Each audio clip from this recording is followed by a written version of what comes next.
to miss 6 to 8 weeks after suffering a right hand fracture. In the NBA, The Ringer says Amazon founder Jeff Bezos is a candidate to purchase the Boston Celtics. It's time. You know what time it is? Time for the game. Tuscaloosa's longest running sports show. The biggest goal of our team, especially in the first half, we at Bama, we're trying to be the best. Always is to win a national championship. Something cool to look back on. We don't want to waste the failure. You're inside the game. John Mechie on the ground. Appreciate your interest in the game. On your home for Alabama sports. And Alabama wins. Tide 100.9 and streaming on the Tide 100.9 app. Powered by Tuscaloosa Toyota. And now, here's your award-winning host, Ryan Fowler. And a big good afternoon to you. Welcome into the game. T-Town Tide 100.9, 1230 WTBC, your home of Alabama Crimson Tide sports, 12 days away from Alabama Crimson Tide football. Who got all the number 12 started? We think it was Coach Paul Bear Bryant. There may have been some other guys from 1934. There's not many of our listening audience that can verify that. We've done a little bit of research. We said 33, but actually 34 was when Coach Paul Bear Bryant. But you can work your way through, Steve Sloan. Actually, Steve Sloan, I don't think, did he wear 12? He might have worked for a brief amount of time. But Kenny Stabler, Pat Trammell wore number 12. Joe Namath, Kenny Stabler. You can work your way through. Even, when you look at that number 12. So 12 is a very special number here at the University of Alabama. I look back at Brody Crowell and the injuries that happened to him. Where would he be when you think about it? But it's good to be back. It's good to be back. Thank you guys again for holding down, and I enjoyed doing the show. I have a different view today. I'm staring at Wyatt and Jackson. It's a little different than the beach. Just a little bit. Beautiful location there. Able to stare out into the open space. Kind of get lost and kind of get my yin and my yang back, I guess, for all of you folks out there. But it's good to be back, and good to be back in Tuscaloosa. As now you almost feel like that this coaching staff, this team that they've put together, you almost back up and you think about the confidence level. We're going to talk about some scrimmage. We're going to share some things when we'll dive into it. And we'll talk about what happened on the scrimmage, because by now, many of you have heard the physicality, right? It was closing down this edition of fall camp because practice now, they gave Sunday and Monday off. And it was not a true off day, but it was off from a practice field. Now, we'll be back out there tomorrow with another viewing period. And then we'll have some other practice available. We've got defense and offense, and then we got Kalen DeBoer on Thursday as we'll talk more about this Alabama football practice. And I'll try to provide you some insights, some things that I've heard behind the scenes. Got a great guest lineup. We'll take phone calls. We're also going to do today where we're going to throw out the defensive side of the football, right? Defensive side of the football. We have not spent one day talking about projections. We're going to talk about who's going to lead this team in tackles when you look at the defensive side of the football. And then that'll be one of the things that we'll do today. We'll have some fun, and we'll throw it out right here, powered by Tuscaloosa Toyota, TuscaloosaToyota.com, 3325 Skyline Boulevard, and online at TuscaloosaToyota.com. Don't pay those high rental car prices. You can find that at Tuscaloosa Toyota. The 2024 Corolla, 3.99 APR for $36. We've got the Tundra for a few more weeks at 1.99 with a $2,000 loyalty cash, which is really unheard of. Even the interest rate, we haven't done this in several years. Now they're combining with a $2,000 loyalty cash on the national sales event happening at Tuscaloosa Toyota, TuscaloosaToyota.com. 3325 Skyline Boulevard. And online at TuscaloosaToyota.com. So we're going to talk a lot of Alabama Crimson Tide football. We're going to talk about this football team because I keep hearing some good things. The way that I was described to me, people that have been out there for a number of years, that understands what they're looking at, it's a different mentality out there. It's a different vibe. We've talked about this throughout the summer, that Kalen DeBoer has brought in a true relationship building. And I think about the teams that have been prevented from winning a national title. When you look back at 2010, that was a team that was very talented, but they didn't get the job done because they were not together. They didn't have the same common goals. They didn't have, hey, we're going this way, and you got 9 other people that want to go this way. No, I don't want to go this way. I want to go this way. Well, this team seems to be dialed in. Now, that doesn't mean that they've not competed, because we've still got some great competition going on. The right tackle spot's going to be one of those that we'll dive into. The cornerback spot, will Xavier Brown be able to beat out Deshaun Jones? What's going to happen at the Husky spot? Devontae Smith seems to be a guy that you can keep an eye on. And I think the other part is going back to Wilkin Formby. Think about the amount of work that he has put in to be able to put in a spot to be able to compete right now. The offensive line mastermind that he went out to, that had a chance to go back to Dallas, Texas. We're at NFL college training camp. So he's invested in himself. He's been able to go out, dive into it.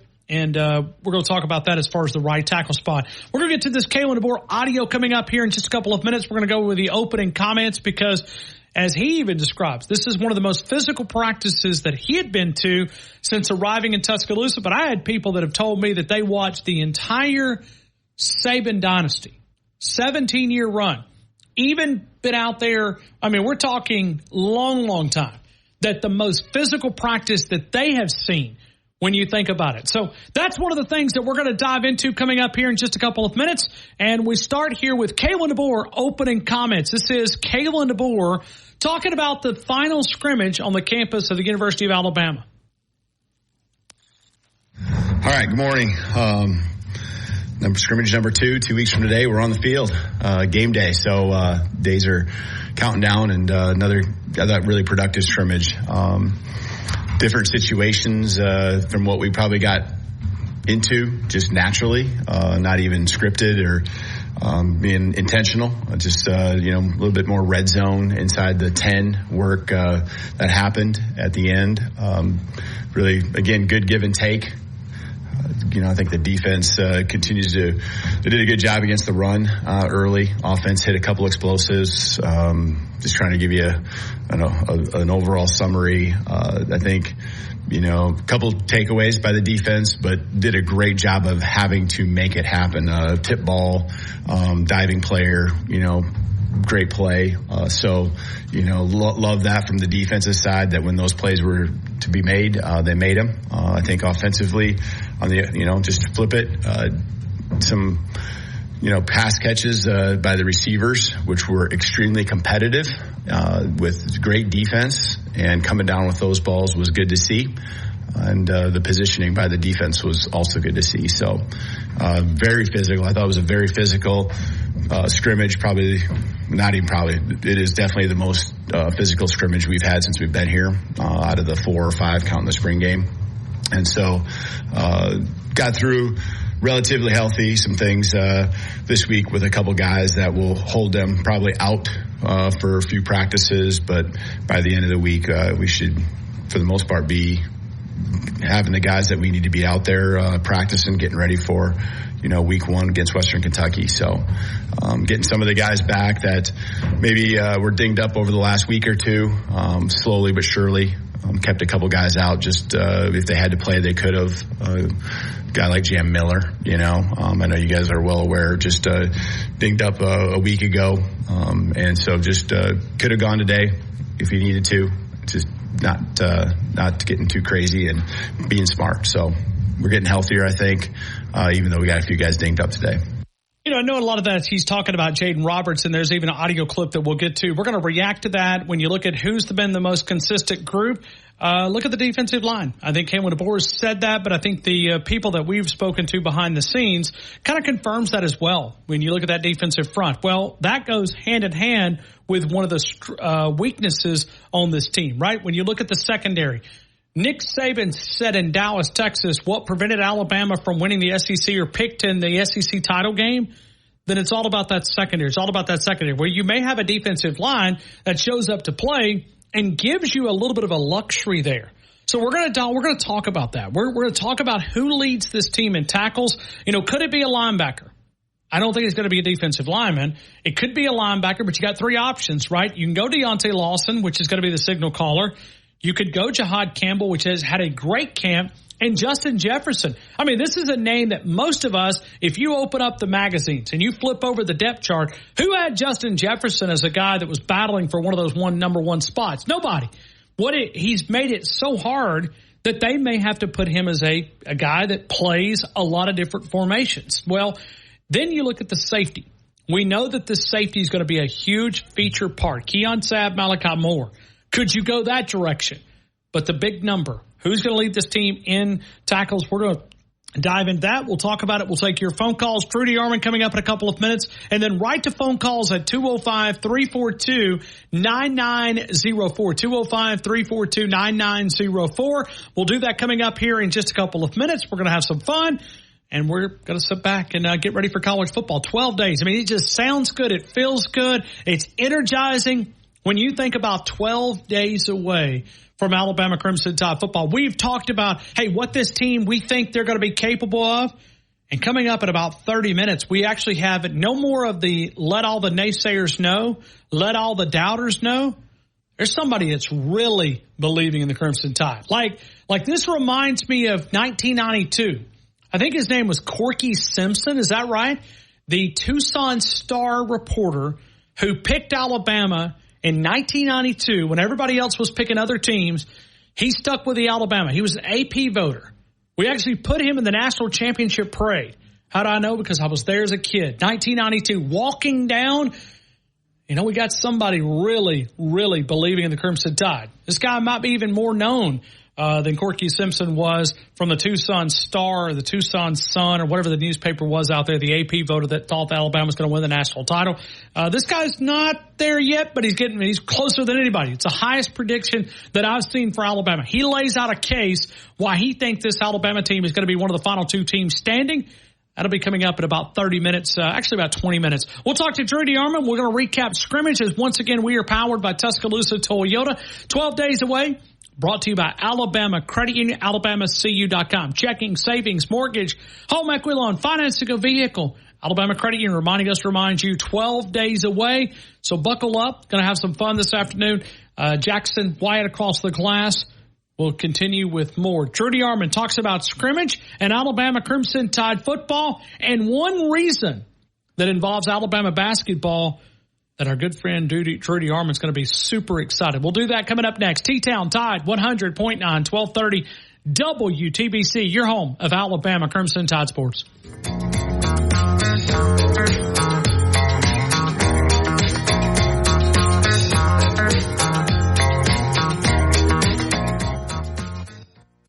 Now, this hour's West Alabama real-time news update from the Tuscaloosa Thread Newsroom. More than 300 Hale County residents, 250 Perry County residents remained without power this morning after severe storms blew through West Alabama Sunday. At least 6 homes in Greensboro had trees on them. Alabama Democrats are in Chicago today for the beginning of their national convention. It comes amid infighting within the state delegation. The city of Demopolis proposing a controversial plan to turn the historic 110-year-old former Demopolis High into apartments. Nearby residents claim 398-9845. 800-398-9845. That's 800-398-9845. The Pharmacy at Midtown with TJ Thomas, 205-752-0627. PharmacyMidtown.com. Don't forget about the retail side of the Pharmacy at Midtown. It's an independent-owned pharmacy specializing in walk-in prescriptions, medicine-on-time packaging, which increase. Reordering a SNAP. Need to modify an order? No problem. So when it comes to food for work, make it easy on yourself with EasyCater. Start your order at EasyCater.com. Tide 100.9 Tuscaloosa weather. The sky mostly sunny this afternoon. The high today around 90. Clear and pleasant tonight, the low 66. Tomorrow and Wednesday, the humidity values come down. The sky's sunny both days. Highs in the mid to upper 80s, between 86 and 89. I'm James Spann on the ABC 3320 Weather Center on Tide 100.9. Where the legends of Alabama football hang out. McCarron, draw play. Lacey, huge hole. Touchdown. Yep. Alabama touchdown. The Game with Ryan Fowler. Your home for Alabama sports. Tide 100.9 and streaming on the Tide 100.9 app.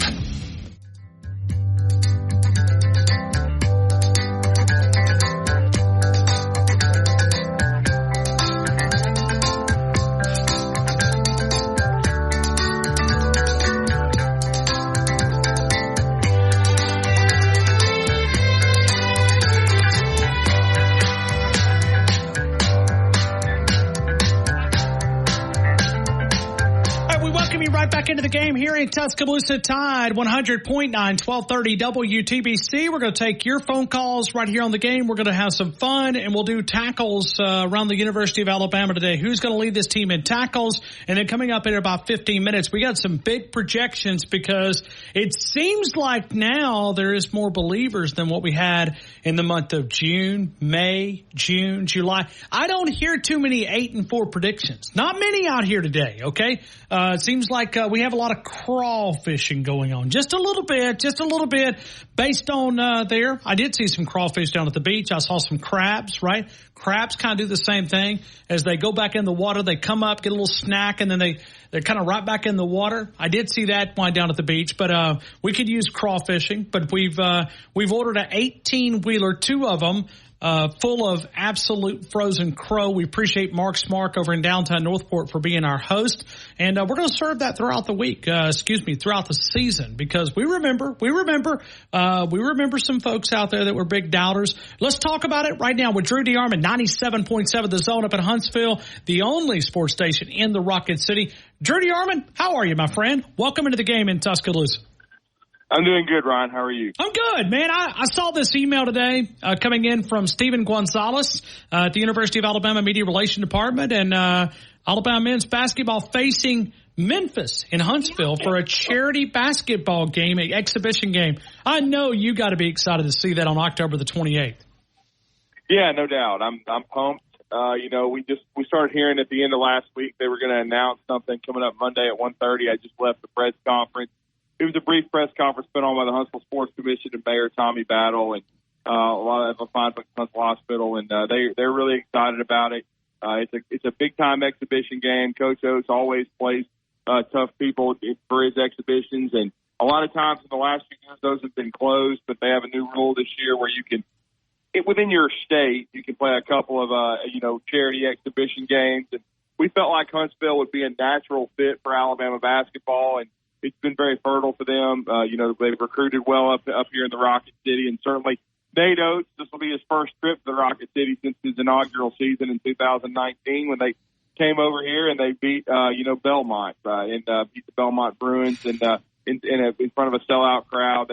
That ended a streak of 4 straight years of Alabama coming up to the Rocket City, beating Arkansas State, Mercer, and Liberty before that. So, they have quite a storied history here. Auburn came here last year and played in front of the sellout. Every game has sold out in these Rocket City Classics, and with Alabama coming off of the historic Final Four season and very likely to be ranked in the top 3 in the country to start the season, it should be an outstanding Monday evening inside of the Probst Arena with Alabama taking on Penny Hardaway and the Memphis Tigers. And then coming up next Monday, we're going to have Nate Oates going to be doing a speaking engagement right here. So we're talking about the excitement of Alabama basketball.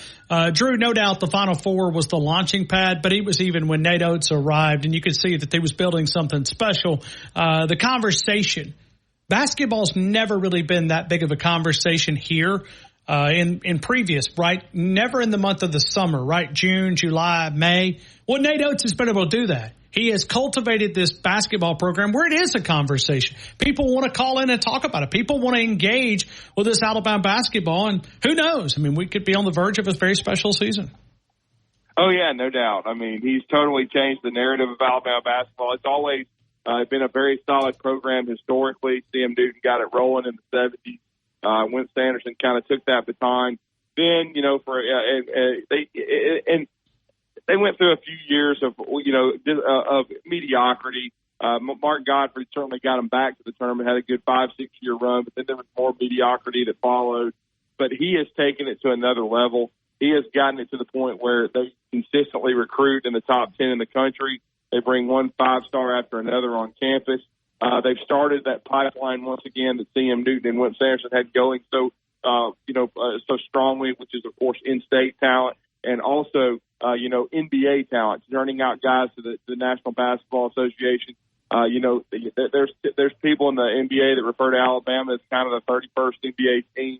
Nate's, been up for several jobs, but Greg Burns done a great job of keeping him in Tuscaloosa, giving him the resources both from an NIL perspective and a facility perspective that he needs. And it's just been fun. It's been, and then of course we know the new arena it had to be, kind of put on the back burner because of NIL and COVID, but it's still a very real thing that's going to happen. And it's all because of Nate Oates. And you're right, Ryan. I cover basketball and I always have with a passion since I've been in this business, but usually that would stop in sometime in March, if not early April. With Nate Oates, it's almost like a year-round conversation. Certainly football still drives the bus, but basketball is a very close second now. A lot of conversation about it, a lot about the current team, the recruiting, and the potential to get to another Final Four now that Alabama has broken that glass ceiling and shattered it the way they did under Nate Oates this past April.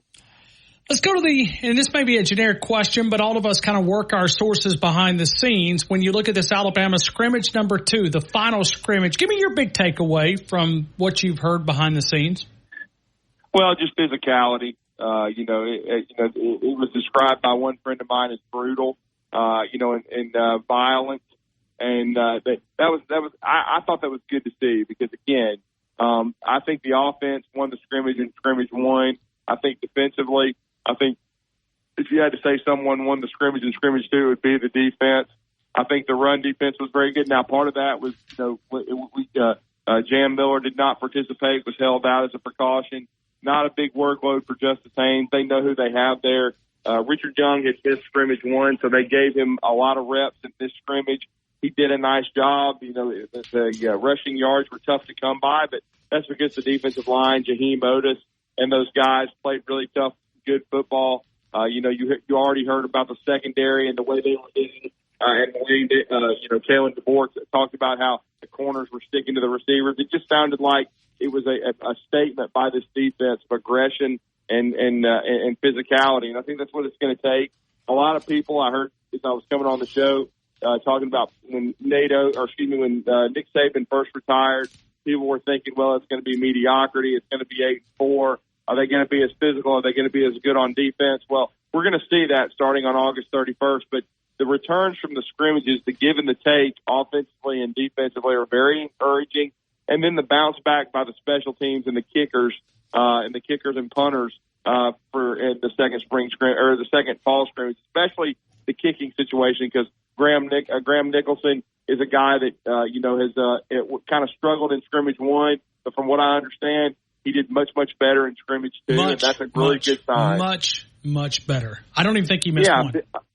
50-yarder and a 40-plus yarder. So I tried to tell people, just let him settle in. Every kicker can have a poor scrimmage. So it sounds like he bounced back, and then Coach DeBoer is very pleased with James Burnap, who had a really good year last year, I thought, playing the football. And with all the athletes they have and the speed they have on this team at running back and wide receiver, they're not going to have trouble manning those punt and kickoff return jobs for sure. Is there any way that, and I'm look at the scrimmage as a confidence boost for the defensive side of the football. Alabama's offense is going to give a lot of elite defenses trouble, right? I mean, I'm looking at September the 28th, and it's about, Georgia's defense.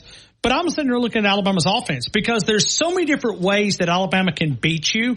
They're going to have so much eye candy, but some of it's going to be real. It's not eye candy. It's just a lot of movement. This defense has certainly had their challenges, but maybe this was a confidence-boosting scrimmage for the Alabama defense.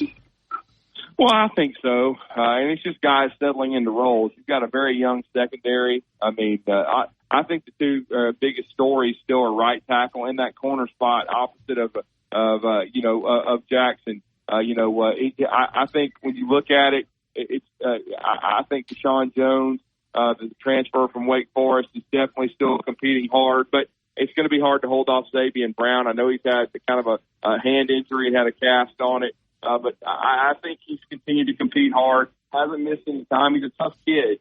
He comes from a great program at Mater Dei, and Damani Jackson comes from the same one. And so I think that competition there at corner is going to continue to be interesting. And then another guy that has been kind of flying under the radar, but he has had interceptions in both scrimmages at safety, and he could also play that Husky nickel spot is King Mack. He had a pick 6 in this scrimmage. You can see it on the highlights released by the university. He had an interception in the first scrimmage, and he's another guy that could factor into kickoff or punt return. So he's a really good player and will add quality depth behind Keon Sabb and Malachi Moore. Drew, the defensive line seems to be as deep. And I know we're still looking for maybe one of those other guys. LT Overton, kind of confirmed what he was able to do and continues kind of giving some problems to those offensive linemen. But it seems like this defensive line is maybe a step ahead of where we thought it would be. Talk about that group and maybe who grabs your attention over there. Well, I mean, LT Overton and Jamarian Latham, I think the bandit position excite you. Keon Keeley's a young player developing there, and he had a sack in this past scrimmage. So they look like they're developing depth. Jaheim Otis, from what I understand, had a good scrimmage inside, helping stop the run. He has the potential to develop into an alpha and an all-SEC type player. I think he looks really good physically. We all know how much he weighed a couple of years ago when he got to Alabama. We didn't see him in the spring because he was injured. But LT Overton, with his talent as a former 5-star, and then Otis, I think they could be the guys to develop into those, all SEC type guys. Tim Smith is somebody else to watch, but I think is really talented. And then an unsung hero is Tim Keenan.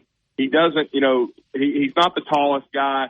He doesn't fit the narrative or the prototype of size from a height standpoint, but he plays with really good pad level, can get low, is very difficult to block. So I think Tim Keenan can be a really good player.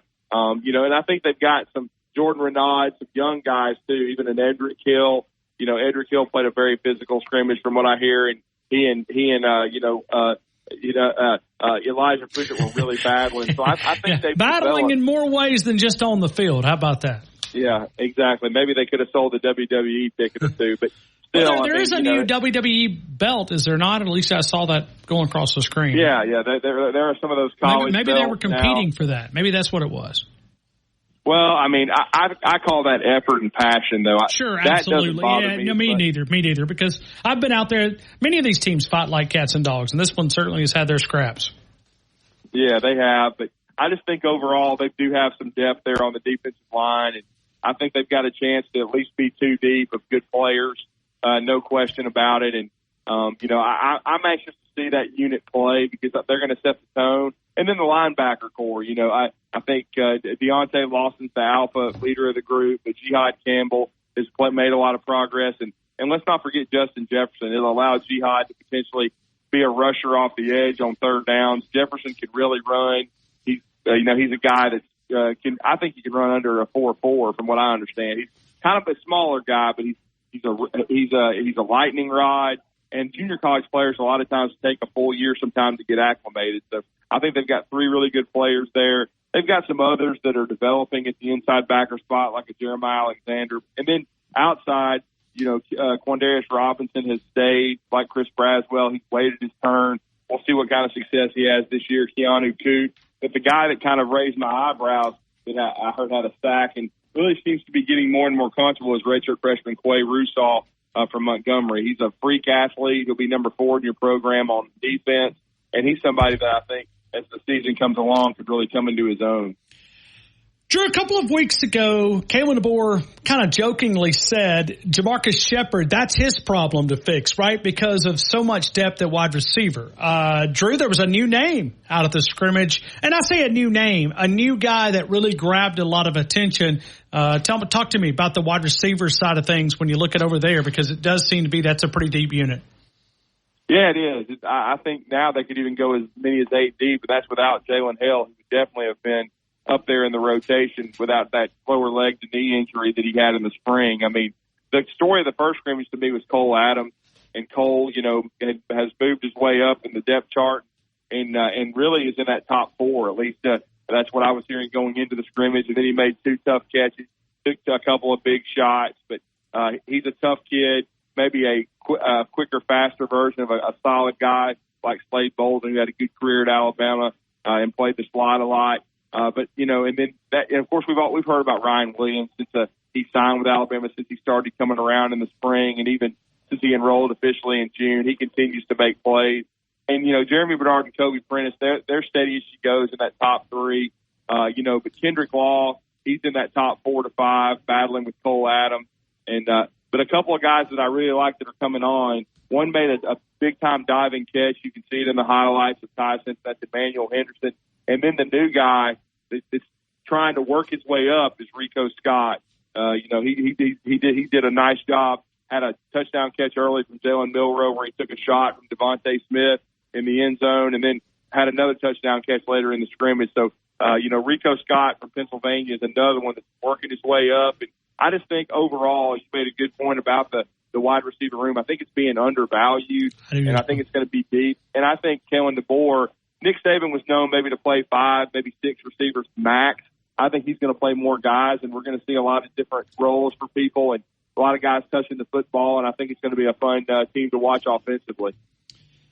All right, Drew, here we are. And we're going to ask the question today to our listening audience, who is going to lead this team in tackles? Because we've spent a lot of time on the offensive side of the football. We've talked about receivers. We've talked about running backs. We've talked about, the big step that Jalen Milroe has been able to take. But let's go to the defensive side of the football. In your opinion, give the audience a few options because I've thrown out a couple, but who do you think has a chance to lead this team in tackles? Well, that's a great question. It is a great because you can go a million different ways. I think my top 3 candidates would be Deontay Lawson, Malachi Moore, and I'm going to have a sleeper, Devontae Smith. I think that's probably the 3 because Devontae is going to play that Husky spot, which is the nickel, which means he'll be moved around quite a bit. But those would be my 3 candidates. Malachi's played a ton of football. He knows where to be at all times. Very, very smart player. And then Deontay Lawson, he's going to be playing the mic. He's going to be lining people up.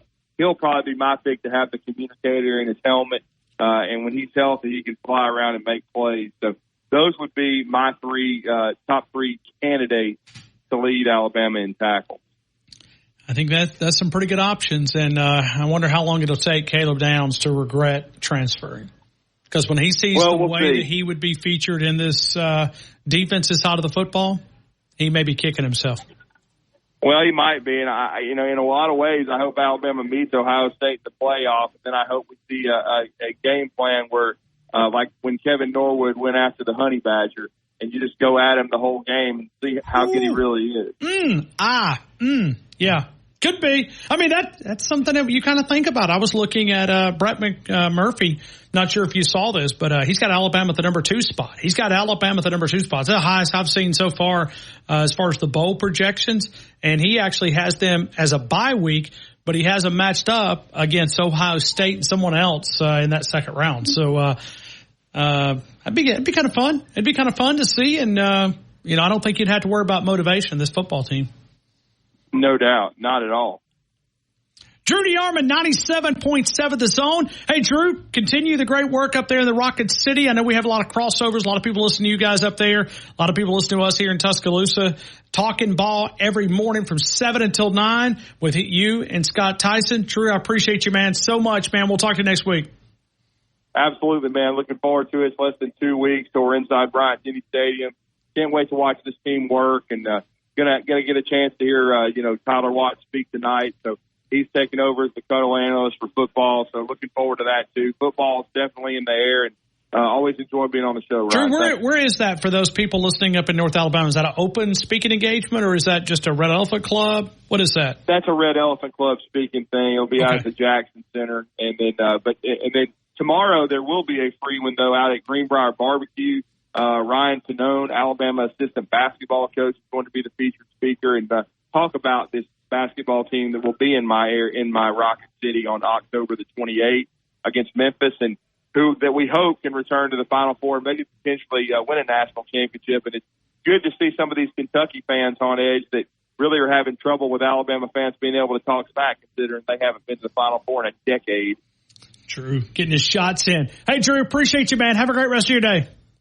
You too, Ryan. Thank you. Hey, thank you. Drew DeArmond, 97.7 The Zone. All right, so we're going to open up. Wayne and Destin, you're going to be first up. We're going to take your phone calls. We'll do that. Who do you think is going to lead this team in tackles? You got to give me a number. You got to give me a name. What do you think? But I want to kind of explore a couple of other options. I've been kind of working the sources behind the scenes, right? We're going to talk about this. We're going to discuss this. But coming back, we're going to talk about Jaden Roberts because injuries could prevent this team from really accomplishing. And I know Alabama had a little bit of scare, right? You're a little bit afraid. People started hearing, Jaden Roberts go into the locker room. It's kind of a little bit scary. We'll talk about it because that's really, to me, when I look at this Alabama team right now on paper, the first 22, you like it, right? You do. There's a reason to be excited. That's why you see Brett McMurphy jumping out here saying number 2 team in the country. Big number. We'll get Brett McMurphy on at some point this week to maybe discuss this, but he's got Alabama right there at number 2. That's the highest that I've seen Alabama. Hey, I like it. And I said Ohio State, and I was wrong. He actually has Alabama lined up in the second game against Ole Miss. We'll take your phone calls and a lot more. T-Town Tide 100.9, 1230 WTBC, your home of Alabama Crimson Tide Sports. Vehicles to serve our clients. Purchase tickets before they sell out at ESWAChampionsball.com. That's ESWAChampionsball.com. Northport Power Equipment, largest inventory Husqvarna dealer in the Southeast. You'll find the Husqvarna models for residential and the professional landscapers, Skag commercial mowers, residential mowers, backpack blowers, handheld blowers, battery operated tools. The service department at Northport Power Equipment, 2 blocks east of the Northport Civic Center. You'll find Northport Power Equipment, established in 1996. Northport Power Equipment. Alabama Crimson Tide lives right here. Down to the pylon. Touchdown, Alabama. On Tide 100.9.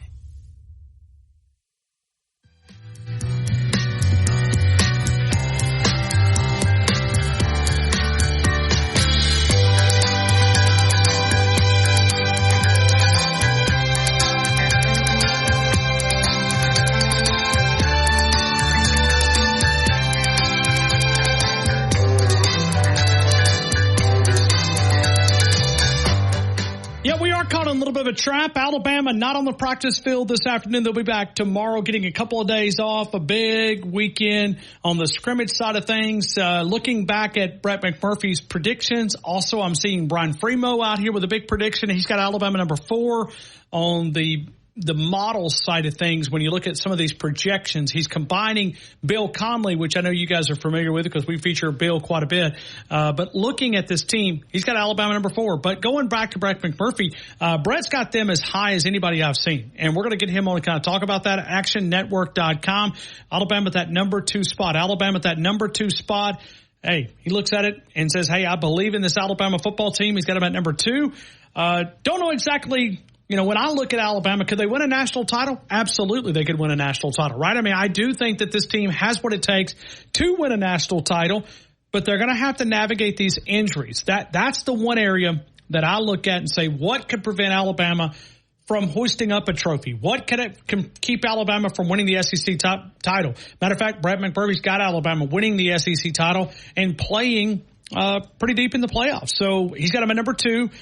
He's got Oregon as the number 1 overall seed, Alabama 2. He did stretch out there with Miami, Mario Cristobal, which we featured back in May. He's got them at 3, Utah at 4, Ohio State at 5, Georgia at 6.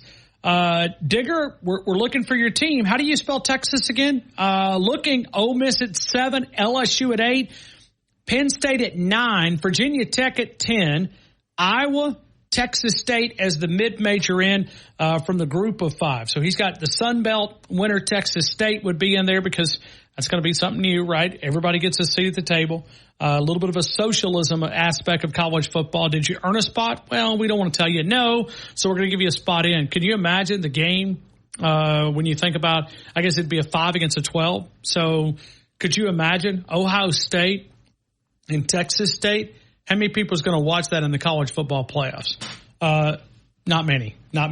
Grandparents, aunts, uncles, and Buckeye fans. That's it. I mean, that's, hey, look, it's great to be bought the T-shirt. Hey, we're part of the playoffs, but did we really earn it to be there? Are we one of the best 12 teams? No, but we're going to make you a part of the 12, and that's one of the reasons I have this 12-team playoff. Will you have an outlier out there? Will you have a team that maybe somehow upsets? I don't know. I don't think so because I think the world of college football has changed, even from a standpoint of mid-majors. if you're a mid-major player that you think that you can play, why not hit the portal and go to one of these bigger schools? Why not go and make bigger money? It's just what it is, whether we like it or dislike it. We're going to go to Kayvon DeBoer audio, but let's start out with Wayne in Destin. Wayne, good afternoon. You're in the game. I hope all is well, man. Oh, Ryan, doing good. And right there with what you just said on that scenario with a number 12 team, the sad part versus a basketball, series or whatever is you could lose the primary. Sure. You could lose your quarterback as the number 1 team playing the number 12 team and ruin your season on a team that's insignificant. That's the downside. Well, you could. And I think with depth, I hope that we'll be a little bit, as we look to expand playoffs, because that discussion's already been out there. Is it 12 enough? I mean, isn't it enough? I mean, it's really too many at 12. I agree. 8 would be a better number. But the reason why we're not at 8? Because they could not agree that we're going to put the best 8 teams in there. So they had to go to 12 where we can exactly move to say, hey, we're going to put these teams in there that don't belong. We're going to put these automatic qualifiers in there. Only reason we're at 12 is because we couldn't get everybody on the same page and say we want the best 8 teams in college football in the playoffs. And what about, they talk about going to 16, though? Yeah, that's what I'm saying. I mean, they are talking about it. I mean, that's. I mean, at some point we got to put the brakes on. I mean, are we going to play until March Madness starts? Yeah. I mean, we're already sandwiched it in there. When you look at the SEC title game on a Saturday, if you lose that and you're not one of the automatic, first 4 teams, the highest ranked for the Power 5, right? You got really is Power 4. But whoever the conference champion is of those 4 highest ranked teams, you'll get the bye. Well, I mean, do we really need to? We're going to play like 2 weeks later, 13 days later. But you could play on that Friday evening. You could play on the 20th and 21st. I think it's what it is. That Friday and Saturday night, not the week after, but 2 weeks after. Yep. Do we really need this in college football? The answer is no. No. Are we going to have a better champion? No. We may have a lesser champion in the world of college football. Well, it's just you have attrition in football. We all know that. With the NFL, you see people hurt all the time, and you add 4 more games. They're going to have a lot of teams. It'll be very rare for a team to make it all the way through healthy. Very rare. But hey, just a couple things I wanted, Todd. I appreciate you talking to me over the weekend. I'm sure you've got way more sources. I did want to bring up talking to mine.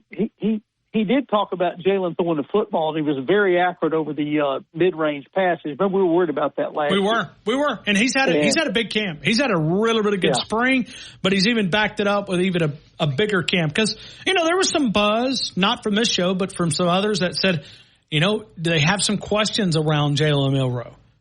And I think Kayvon DeBoer's been able to get him to where he's very comfortable in this system. And only time will tell. I mean, let's see when you go to Wisconsin, right? That's a pretty tough place to play. Will all this continue, or will you fall into some of those habits that did not prevent, or that prevented Alabama? But the center. The center is so much better. I mean, Parker Brailsford, Seth McLaughlin, we appreciate what you gave the University of Alabama, but we're not going to miss you. Yeah, you're right.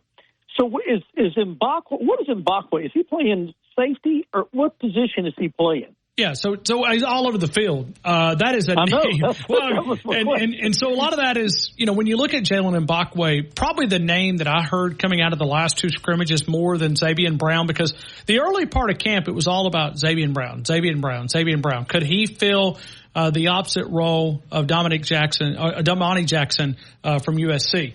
Now it's really Jalen Mbakwe. And you're still hearing Xavier Brown because I think he's in the competition. But the buzz in the secondary has been Jalen Mbakwe. It has just been, and really the secondary, I wonder if you gave Nick Saban a do-over, because I'm sure he's probably got access to practice film, or he's not going out there. He doesn't want to be a distraction. But you almost wonder if he'd change his opinion. Because the reason that he said he would not put Alabama in the SEC title game is because the secondary. I think they've been able to solve some of those questions. I think some of it's up front because they're getting pressure. They're getting pressure that maybe we didn't think we could be able to accomplish. Yeah. Well, That's what he was saying. Remember, my source said that Mbakwe was. It seemed like he was everywhere the ball was. Everywhere. On the first string. Everywhere. And I think from the blitz side of standpoints, we're going to take some chances. We are. We're going to blitz but it works. It works. Pressure works. But and if you're an opposing quarterback, you better do your homework because they're going to bring it from all different sides. And when you look at Kane Wommack, he's never had this much talent at his disposal. Yeah. You're right. And the other thing that's interesting is, we're talking about screens. Of course, I keep bringing screens up every time I call you, but the downfield blocking, the attention to detail is things a lot of people don't pay any attention to. And he was telling me that, everybody got their man. That Ryan Williams had a 20 or 30-yard run, and it was just great blocking downfield. And last couple of years, some of our blocking downfield was, I'm going to try to do it if they whiff a lot. We'd lose, one man would miss a block and, it'd blow it up. So I think that the receivers coach is doing a great job on having those receivers block as well as catch the ball good. Well, and remember when we featured Jamarcus Shepard a few months ago, it was one of those things is what does it take to play wide receiver in your unit? And he talked about that. You got to be not just catching the football, but you got to be able to do the right things because this offense just has so much versatility. They're going to throw a lot of stuff at you, but they're going to also expect you to be in a lot of different roles. That when you're not a responsible catcher on some of those, as you said, screens, which if you watch NFL football, screens happen every Sunday, multiple screens. Well, it's time to kind of work those way back in. I think it was underutilized under the Nick Saban. I'm not sure why he disliked them so much, but it seemed like we didn't run them enough. Yeah. Slow that pressure down. Slow that pressure down. Help that offensive line out a little bit. Makes those defensive guys think just a little bit, could this be a screen? Hey, Wayne, who's going to lead this team in tackles? Me. That's why I was asking you. I don't just listen to that. Listen to what I heard. It would be one of the safeties. It'd be Malachi or it'd be Mbakwe, the way he played Saturday. I think it's going to be a safety because they cover so much ground. But I can't, that's all I can say. I can't pick an individual. I don't know how many, if they're going to rotate people in or out. So I'll say a safety. How about that? Well, but can you give me a name? Can you give me a name? Who do you want to go with? Malachi. Okay. All right. And give me a number. Oh, my God. I mean, hey, Wayne, this is a part of a contest, man. I mean, you got to bring. I did go, man. I pay attention because I played offense more than defensive numbers. I don't know. Well, it has to be a lot. It has to be 70 or 80 tackles. Yeah, I think that's a fair number. I mean, I think you could put a little variance in there between 78 tackles. Yeah, I think that's I think it's a fair number. I mean, because I think they're gonna spread it out a little bit. I don't think you're going to see 125 tackles. D'Amico Ryans and the season that he had, or Roman Harper. I remember him getting into the deep 100s. I don't think you're going to see that. Wayne, I appreciate you, man. Hope you have a great rest of your day. All right, Ryan. Right back to you.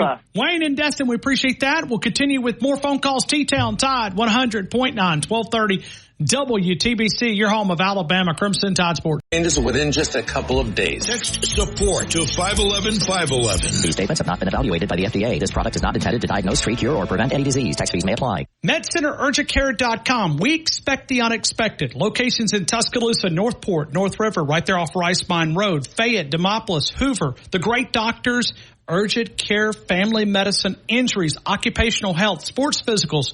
We do expect the unexpected. MedCenterUrgentCare.com. The online check-in available. Significantly reduce your wait time. The super doctors who... If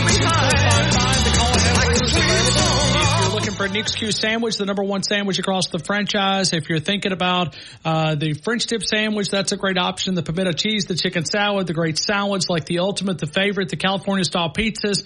Close enough that you can smell the championships. It's our good friends at Nuke's Eatery. We'll continue with more of your phone calls. Steve in Raleigh, North Carolina. Get ready. We're coming to you. Barrett Sallee in about 30 minutes.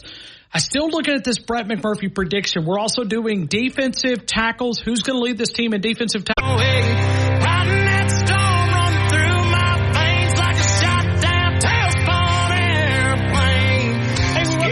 back into the game here in Tuscaloosa. Tide 100.9, 1230 WTBC. Let's go to Jumbo. Jumbo, good afternoon. You're in the game. I hope all is well.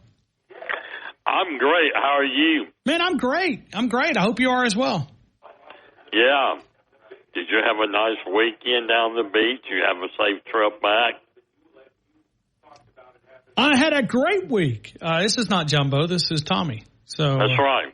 Yeah. No, it's I don't know why you insult poor Jumbo like that.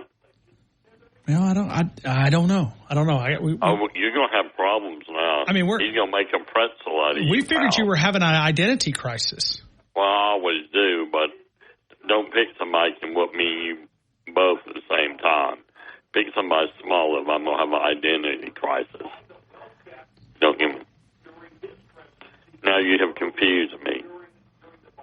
And Jumbo's not happy either, I'm pretty sure.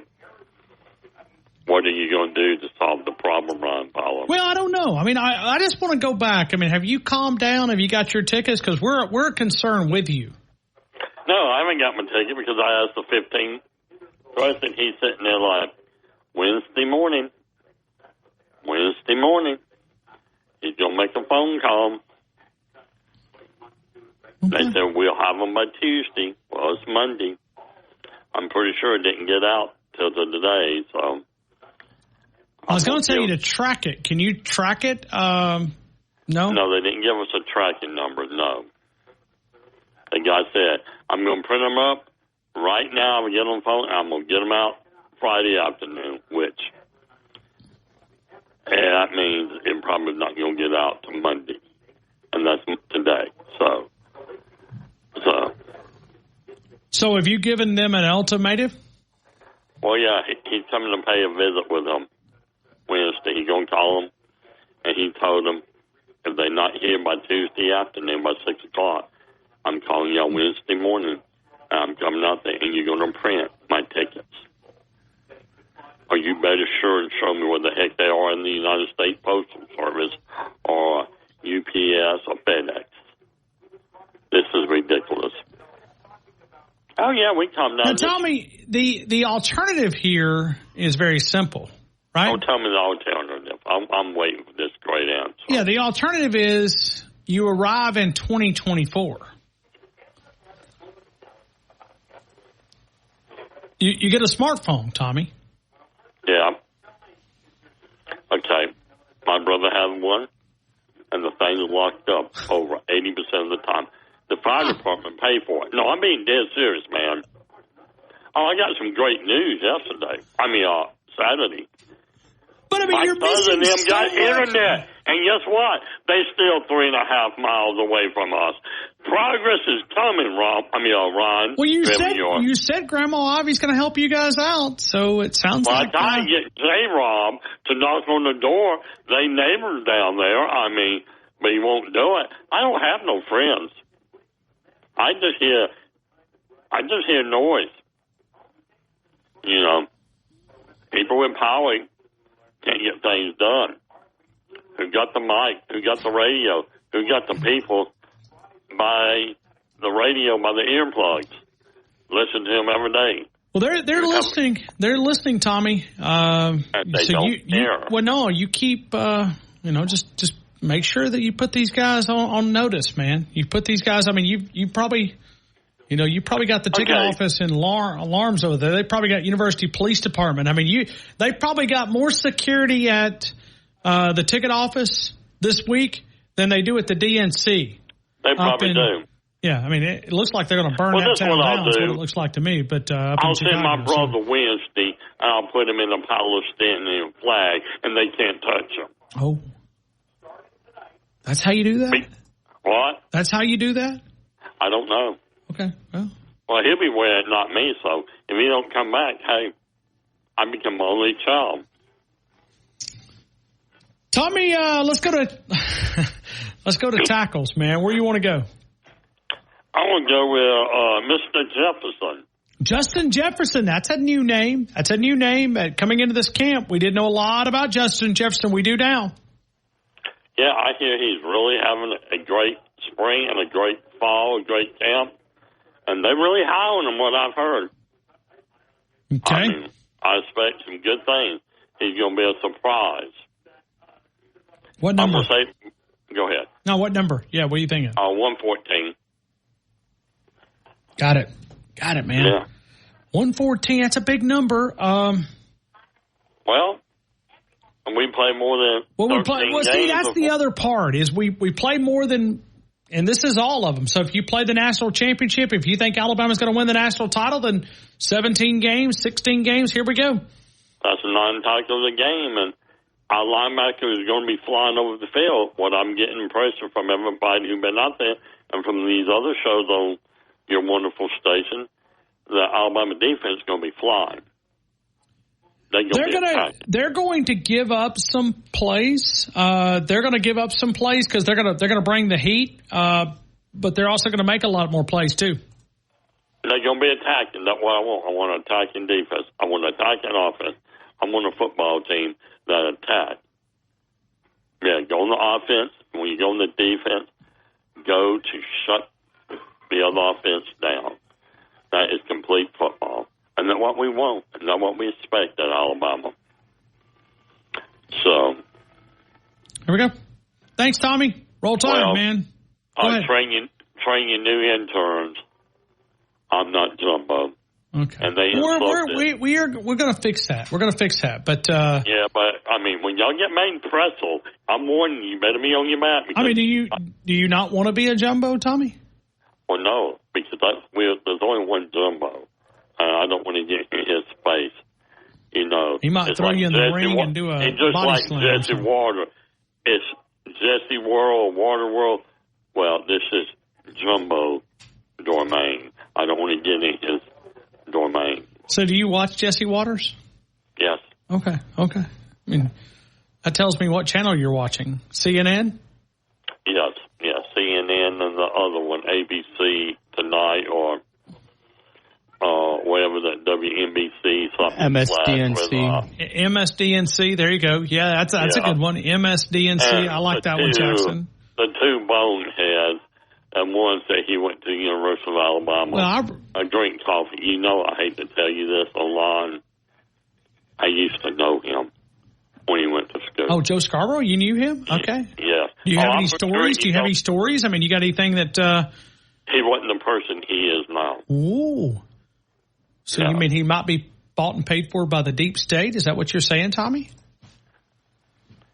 No, he just went... I can't say the word on radio. We have ratings. But he has lost his ever-loving freaking mind. Yeah. He wasn't like this. I don't know what happened. You go to Washington, go to New York. I guess you'd be up there for 35 to 40 years. I guess you get corrupt. Morning Joe has been bought and paid for. Yeah, that's what it looks like. All right, man. Tommy, I got to get to your favorite guest, man. Got to come up with Barry Sully here in a couple of minutes. Oh, okay. Well, are you happy, Wyman? I'm going to check before I hang up. I want to make sure. You know, he's not happy you insulted me. He's mad again, so you better watch him. Ron, have a wonderful day. Hey, I'm looking at the DNC. There's a guy playing a flute with a mask on. I kid you not. I mean, if I think, whoo, man, if you're on that side of the ticket, you need a preacher and a psychologist. Well, no, I made a joke. This guy is literally playing a flute with a mask on. Anyway. I made a joke today. Somebody was making fun about, well, you bunch of dumb Southerners and all this, all that. You know what? I said, you know what? Somebody was talking about y'all SEC, talking about Alabama, Army. Y'all say, you said y'all the same boat. Y'all bunch of Bedford and ignorant hillbillies. I went, no, we're not hillbillies. We can be sometimes. Tommy, I got to run. Yeah, man. but you know what I told them? I'll look up a clock. I said, you know what? Getting a degree from Auburn is worth something. They said, what do you mean? I said, they learn about animal husbandry. They know a male from a female. When you graduate from Harvard or Yale, you don't know what a male or a female is or a woman. So I have to give Auburn credit over Harvard and Yale. Have a wonderful day, Ron Fowler. Thank you. Barrett Sallee coming up next. T-Town Tide 100.9, 1230 WTBC, your home of Alabama Crimson Tide Sports. I kid you not, I'm watching.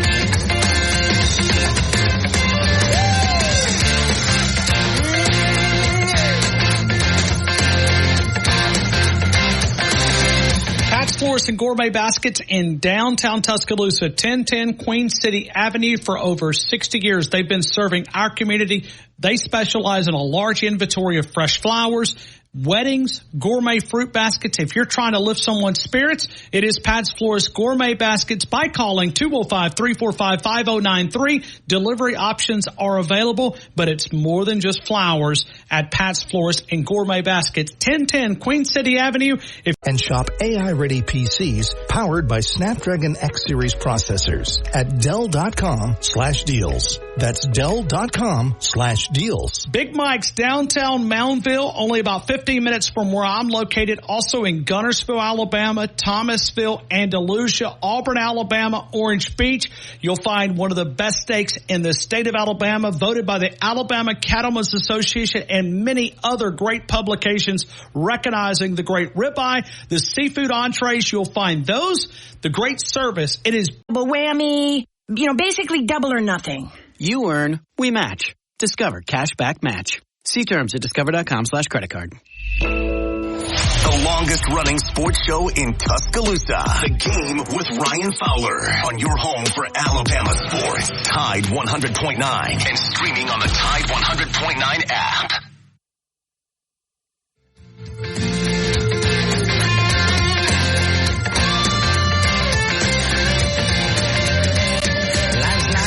That you travel on, there's one day here and the next day gone. Sometimes you bend, sometimes you stand, sometimes you turn your back to the wind. There's a world outside every darkened door where blues won't haunt you anymore, where the brave are free and lovers soar. Come ride with me to the distant shore. 12 days away. Brought to you by Alabama Credit Union. I do remind you about R&R Cigars, locally owned and operated by Reagan and Randy Starner. 1,000 different cigars to choose from. The walk-in humidor, you'll find that. The Cigar Mansion, 2703 6th Street, 2703 6th Street in downtown Tuscaloosa. Right now, I'm going to take you to Barrett Salee.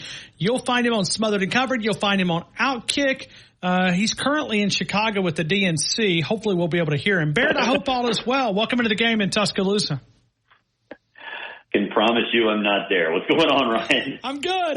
That's why we're actually a couple of minutes late. We were having some fun with the DNC. We were giving a live play-by-play with a guy that is wearing a mask playing a flute. So that's all. They're always wearing masks. They are. Man, I keep seeing these videos. I'm not going to drag you into my political rant, but this is going to be a week. It is. Why couldn't they do that the week of college football where we could not have so many distractions? Because Twitter is just going to be nonstop. Like I follow a lot of sports people, right? A lot of sports people, and it's like nonstop. I mean, it's my Twitter account's turned into a political account. So, well, I guarantee you that I am going to Ireland on Wednesday, so I'm going to get that content cut in half, because when I'm over there, it's going to be all Guinness and Jameson and things of that nature. Barrett, here we go. When you look at the world of college football, what's the game that grabs you? I mean, does Florida State, Georgia Tech do anything for you? I mean, I know it's absolutely okay. Absolutely. Okay. Georgia Tech is Georgia Tech's a good football team. I know that's kind of like a knee-jerk reaction to just say, Georgia Tech, whatever. But they've got a really good quarterback in Haynes King. They've got every offensive lineman returning. They've got a running back in Jamal Haynes who went over 100 yards or 1,000 yards last year. And they've got a freshman All-American receiver. So I kind of view Georgia Tech as the LSU of the ACC, where the offense should be killer, should be great. I mean, I don't think there's anything to worry about there. It's just, can the defense not be god-awful? They were god-awful last year, right? And I think they can be. I talked to Brent Key. You'll see that story, that interview up on Smothered and Covered later this week, that, he put away personal feelings and fired 4 defensive assistants. So he knows what's up. Like, he understands that things have to change and things have to change quickly. So I'm on board with Georgia Tech being a little bit more frisky in this game than maybe others do. So it does a lot for me. Plus, I kind of just want to see what Florida State is. just because of with all the roster turnover, going to Ireland with, expectations, there's a lot going on. So I'm excited to see what happens there, too. All right, and when you look at Ireland, I understand, I know the growing the sport, but I'm a little bit mixed at this, Barrett, because when you think about the international games, it almost takes away from a local. Don't forget about your fan base. In some ways, I feel like the NFL has almost forgot about their local fan base.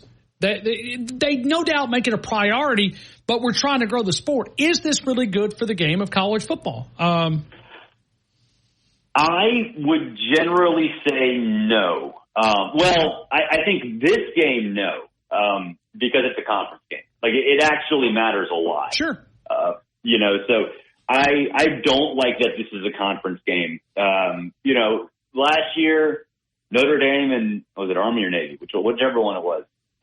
Playing in Ireland, cool. Totally fine with that. If it's Power 5 versus Service Academy, which what Georgia Tech played, I think, maybe in 2012 in this game. Like, there's a lot of, that sort of thing happening, especially with Service Academy. Totally cool with that. Out of conference games, if it's not a big out of conference game, but it's still attractive. Like, I'm not saying that Memphis is going to go to this game. Let's just say it's Memphis out of the AAC against Kansas. I'd be fine with that. Good group of 5 or, middle of the road group. And don't take this the wrong way, but that's kind of a throwaway game, right? it's fun for that part, but don't make these games that actually matter. I guess maybe that's where I'm at. Anyway, I know it's kind of weird, but it's season ticket holders. If you went to... That's the thing, season ticket holder stuff. Because we punish them so much. Yeah. No, it's true. It's true. And, look, unfortunately, and the Aer Lingus Classic is sold out, but unfortunately for fans of each one of these teams, it's not just that you're going across the pond. It's like school just started, too, for kids. So you can't really bring families over there for the most part. So that kind of sucks, too. But, again, I don't like it that it's a conference game, but am I for these kind of things happening? Yes. I just think we have to be we have to be mindful of the fans, but also how this could shape conference and national championship races. Because ideally, you definitely don't want to have anything to do with the conference races. Nationally, sort of the same thing. It's a whole, and I said this on the show today, it's a whole different animal to take your team across the pond for a conference game. There's no blueprint for that. Mike Norvell doesn't know how to do it. Brent Key doesn't know how to do it. Hell, Nick Saban doesn't know how to do it. So it's I don't like that aspect of it. Yeah, and I've talked to a couple of NFL guys that have traveled across the pond, and he said when you get over there, the field surfaces are so much different than what it is here. Mm-hmm. He said it's just not comparable. I'm not saying that there's more injuries, but he said that is the biggest adjustment is just the different field conditions that they have in other countries compared to here. Because not saying that we've mastered it, but in a lot of ways we have. Well, and then also they're built for soccer. I'm not saying it's a huge difference, but there's a difference. It's a little bit of a different sort of way they go about it. They need to slide a little bit more. In football, you need to have more traction. That's just kind of the way it is. So, but I'm excited. Look, personally, selfishly, I'm really pumped because I get to go over there. Yeah, no. Hey, listen, like I said, I thought I'd talk to you late last week, or early last week, and that's a game. I wish I could draw the comparison for that. And then when you look at this appetizer, okay, so well, first off, is there another game that grabs you from a standpoint? I think it was 7 college games this weekend. Is there another one that says, okay, anything out there? Southern Utah, Linden Wood against Kansas, Missouri. SMU at Nevada, and it's not like it's going to be 9, 10, 11, 12, 1, 2 o'clock in the morning, Dublin time when that game kicks off. So I'm not going to watch SMU at Nevada, but I'm very high on it. And I read off. I was not looking at the date. I was reading off week number 1 games. No, So SMU, Nevada, yes, but there is 7 games. There's 7 games this week.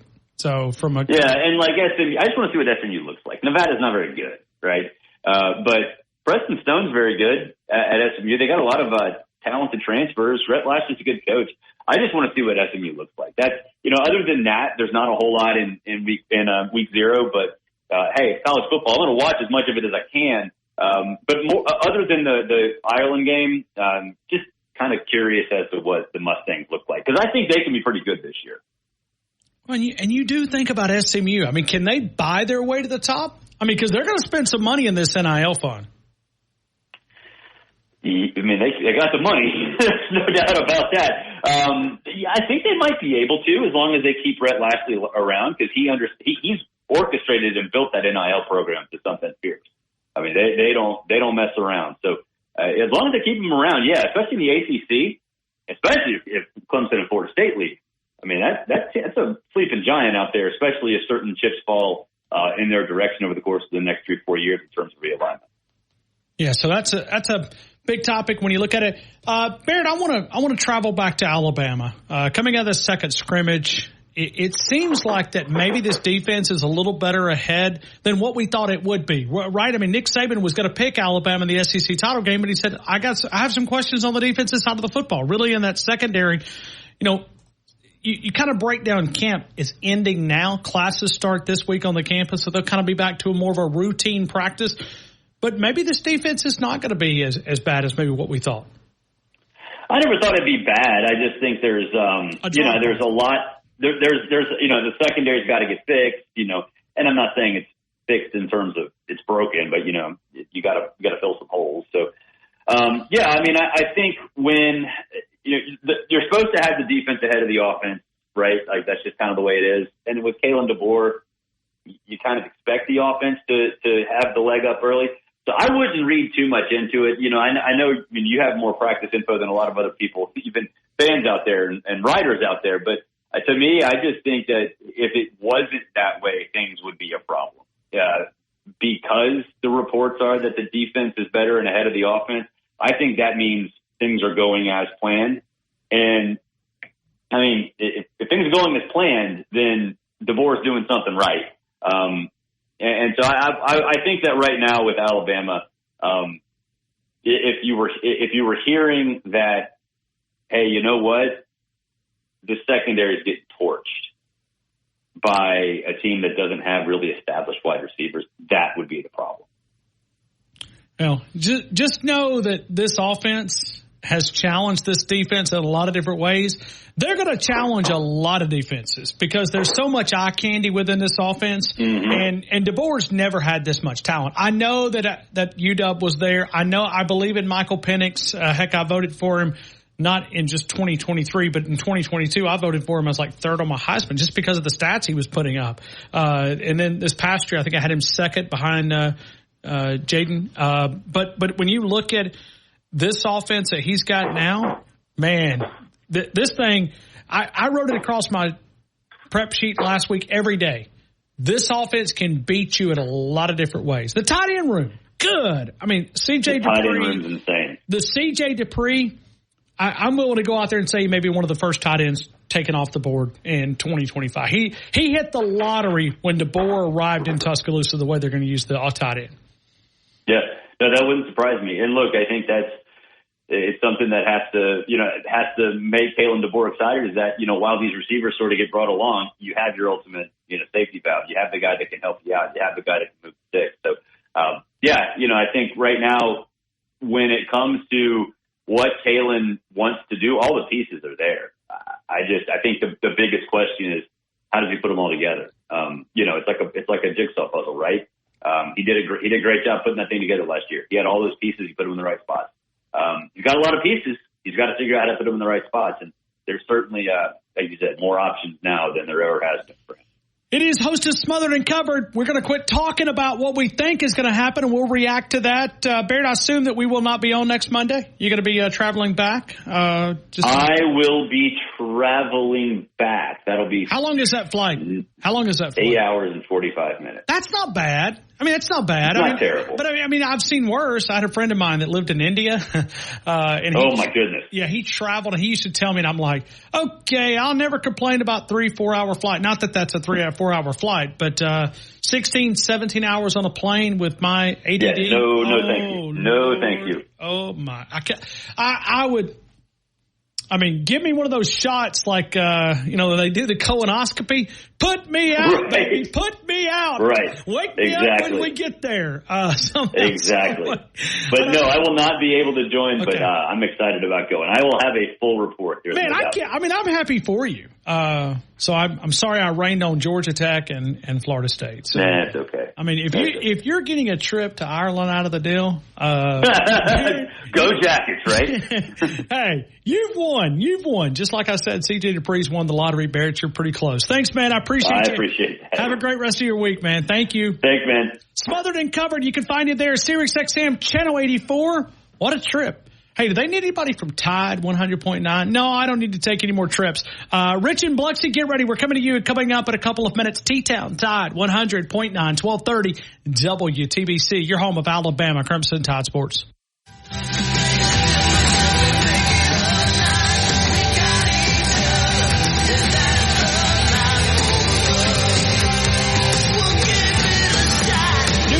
They're on the fringe of the campus of the University of Alabama, close enough that you can smell the championships. The Nuke's Q sandwich, still the number one sandwich across the franchise. The French dip sandwich, I think, is going to challenge for that number one spot. The double club, the single club, you can pair those up with a great sandwich, salad, California-style pizzas, all available for catering from a group of 5 to 500, a small office party to a large corporate event. Joel Bromfield, they've done a great job for my family. They'll do a great job. Double whammy, basically double or nothing. You earn, we match. Discover Cashback Match. See terms at discover.com/creditcard.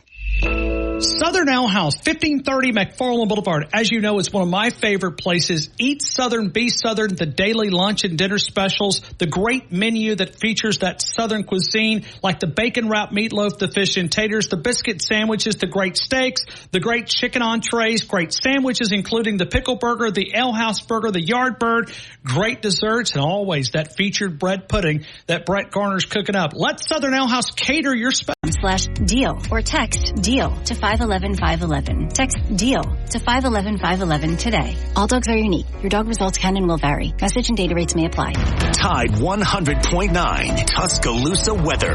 The sky mostly sunny this afternoon. The high today around 90. Clear and pleasant tonight. The low 66. Tomorrow and Wednesday, the humidity values come down. The sky sunny both days. Highs in the mid to upper 80s between 86 and 89. I'm James Spann on the ABC 3340 Weather Center on Tide 100.9. Stay up to date with the Crimson Tide. Local high school sports and Bama in the pros right here on Tide 100.9.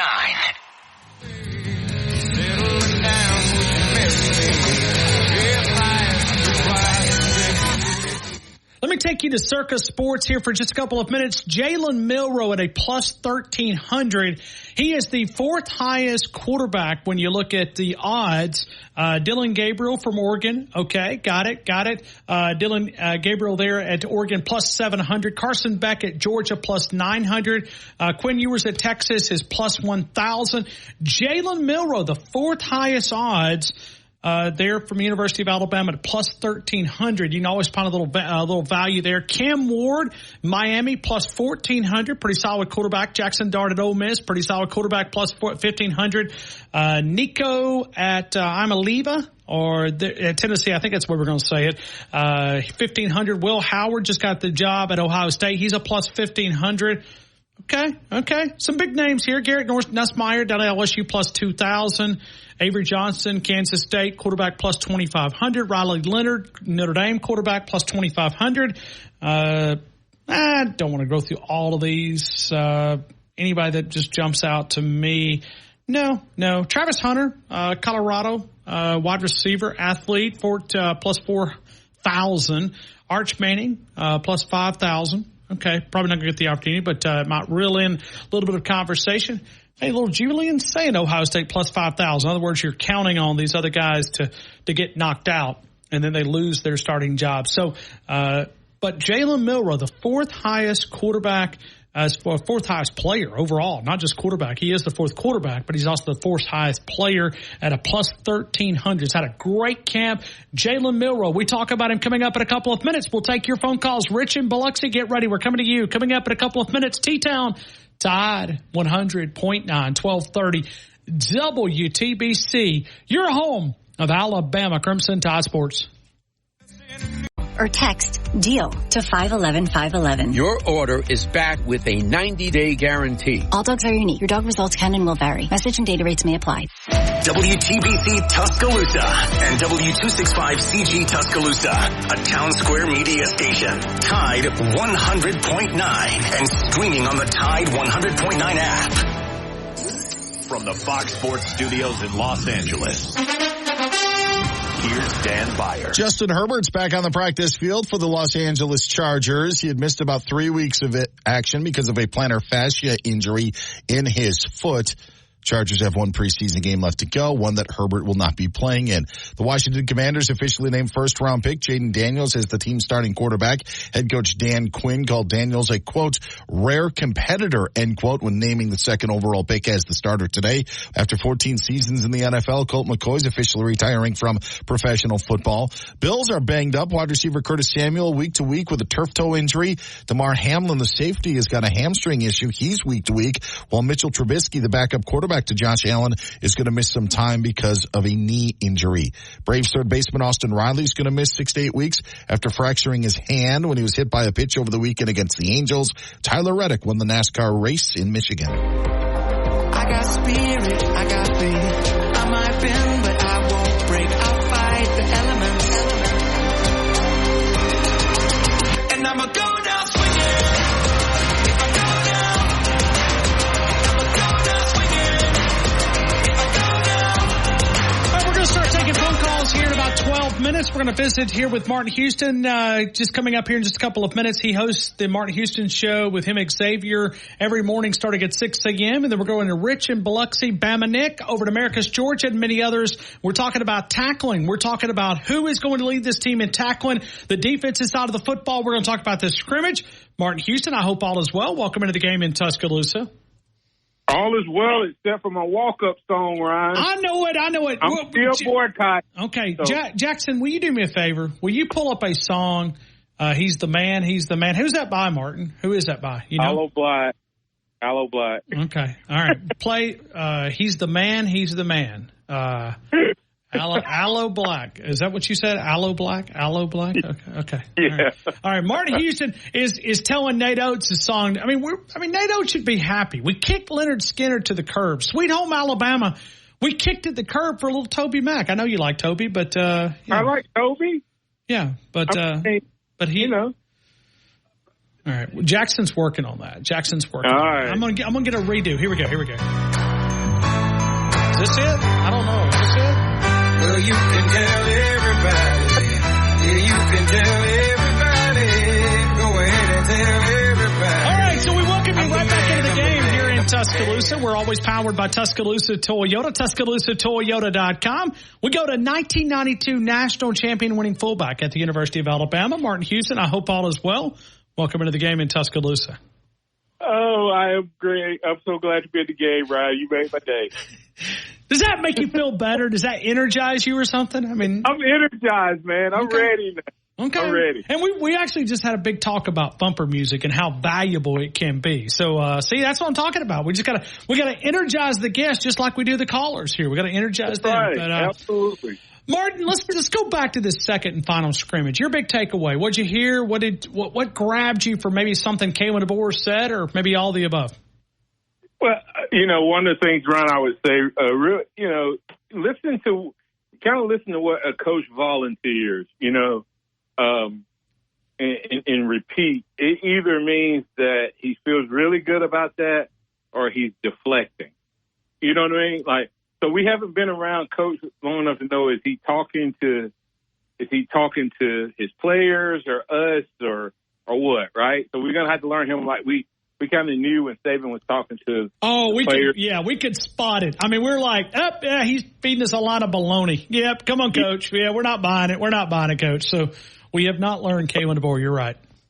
But a couple things. In his opening statement, Ryan, he talks about the defensive line and how they play the run. All right? So that kind of stood out. He talked about this was the most physical practice. Okay? And both of those kind of go hand in hand. A lot of times if you're going to use a term of physical and it's just the offense, then you say the offense is really physical. But if it's kind of your team and defense is physical, you just use the term, we got a physical team, had a physical practice. But when he was asked about Jaden Roberts and about the offensive line, did you pick up on what he said? He was talking about the pass blocking and pass. He threw in there really quick about Jam Miller not being there hurts our pass protection. I don't know if you picked up on that or not. I did not. Okay, he said when Jam not being there, and because he was talking about the rush, and the reason that matters, I talked a little bit about this morning on my show, Ryan. I can remember when every pass route when I was playing, the fullback had a route. We had a route. Okay, I would say a lot of times I didn't get out into my route because I would pick up the guy coming off the edge or help out with a blitz package or whatever. Okay, so I had to understand that. In one game against Vanderbilt, I told the tackle what was going to happen so I could go out in the route and I knew I'd be wide open.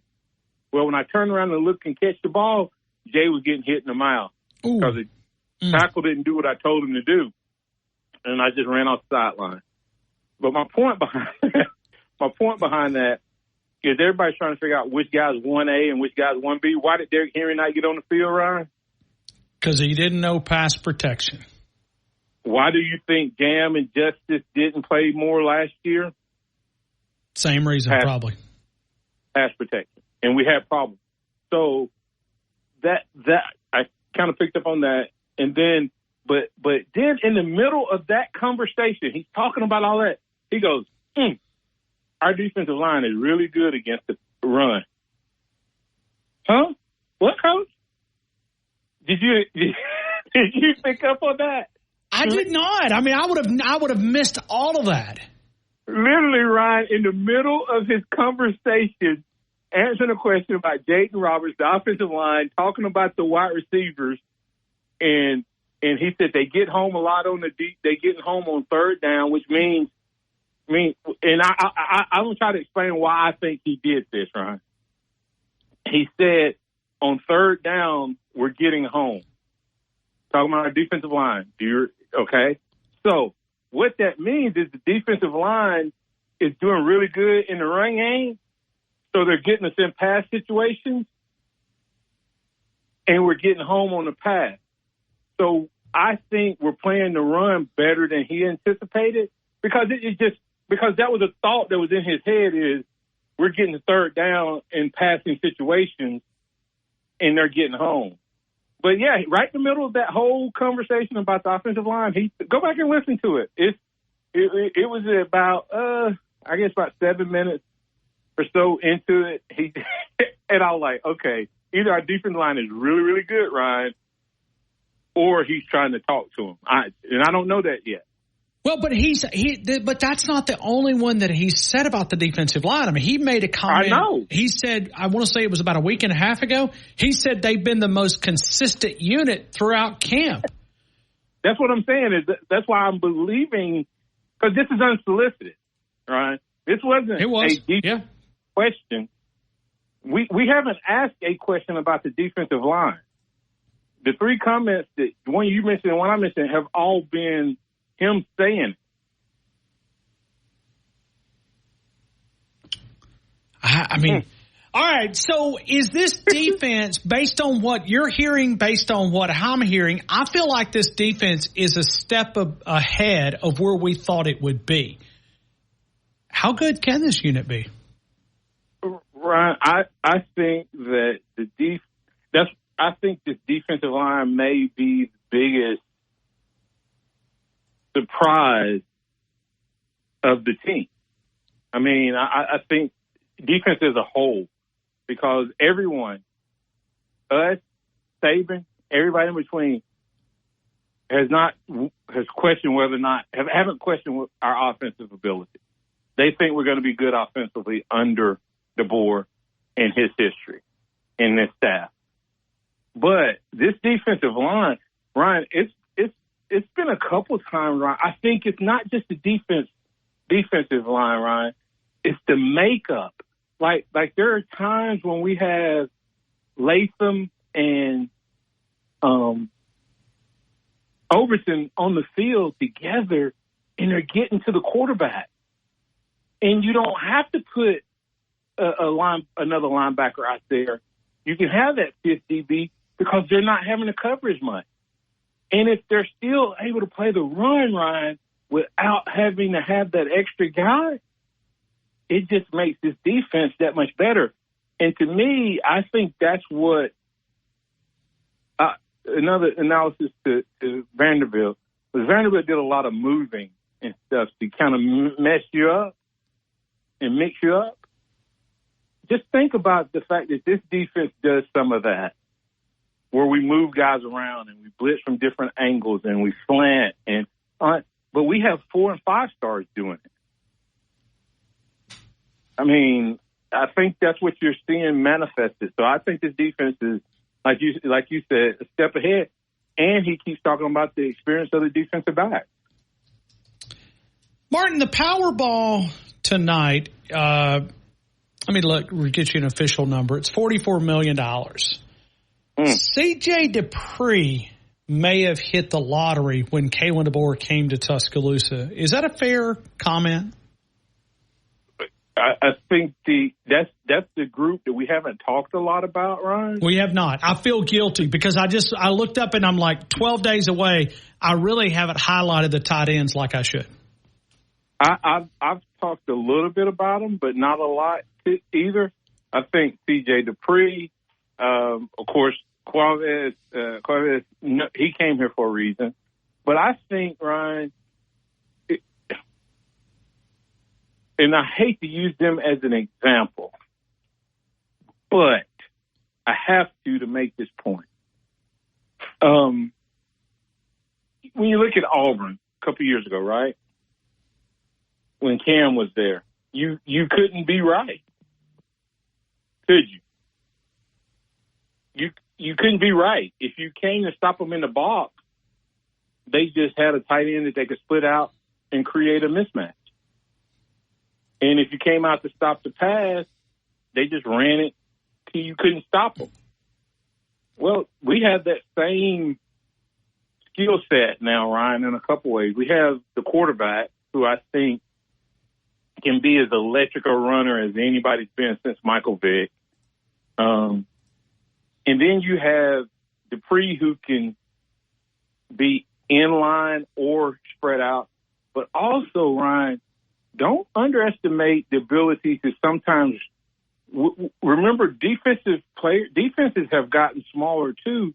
So a guy like Caleb Odom could even come down, not necessarily get down in a stance, but create that C gap and run. And so you can't be right with this offense. And the tight end position, I think, is going to be the one that has a better season than any of us has been talking about. And I think Dupree, as you said, leads the way. Yeah, I mean, think about where he was at, okay? And we're talking about a good guy that can block, a guy that can catch, a guy that can make moves. We've seen that in some of the but we never utilized the tight end. I mean, not to the ability.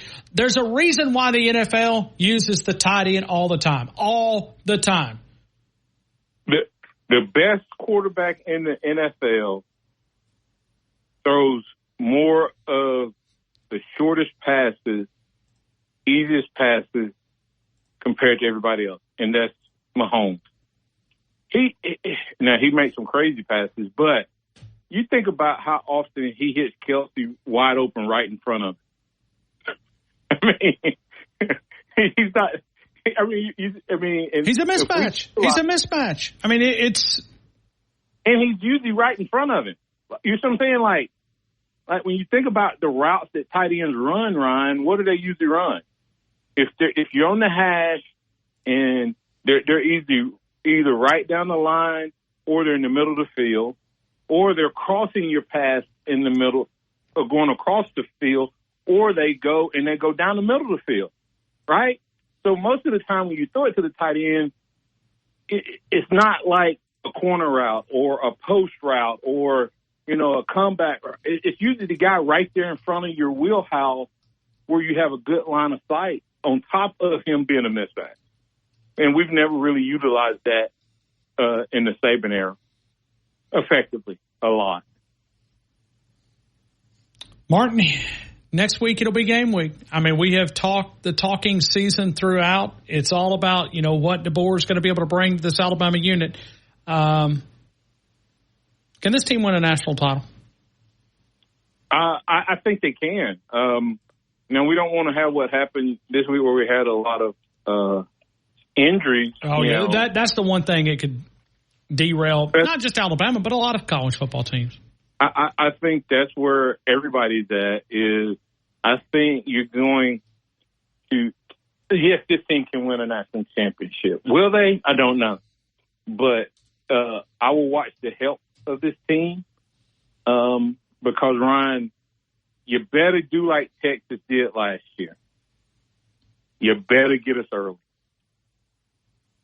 I see this coaching staff and this team – if they have success early, I just see them growing more and more and more as the season goes along. So Georgia, by the fourth game, I think we'll be hitting our stride. And if we can get past those first three, I think, Alabama's well on their way to making another deep run, which is crazy to think about. But fun to think about. Oh, yeah, man. I mean, this is going to be a fun season, but when you look at the defensive side of the football, it's almost kind of like when they go against this offense Tuesday, and I know they'll go scout team. I get all that. But going up against this offense will prepare you for most offenses that you're going to see on Saturday afternoon. And then some. That's why I think this defense is going to be better. They're just going to one other thing, Ryan, that I haven't, and I'll talk about them this week, is we have not talked about we're going to have a good offense, we're going to have a good defense. Well, the extensions of a good offense is the field goal kicker that you can count on, and you can take a few more chances when you get in scoring range because you're pretty solid on the three, right? And as far as a field goal kicker. And then you have a punter, Ron, that can every punt, he can gain you a first down and a half or two over the other team.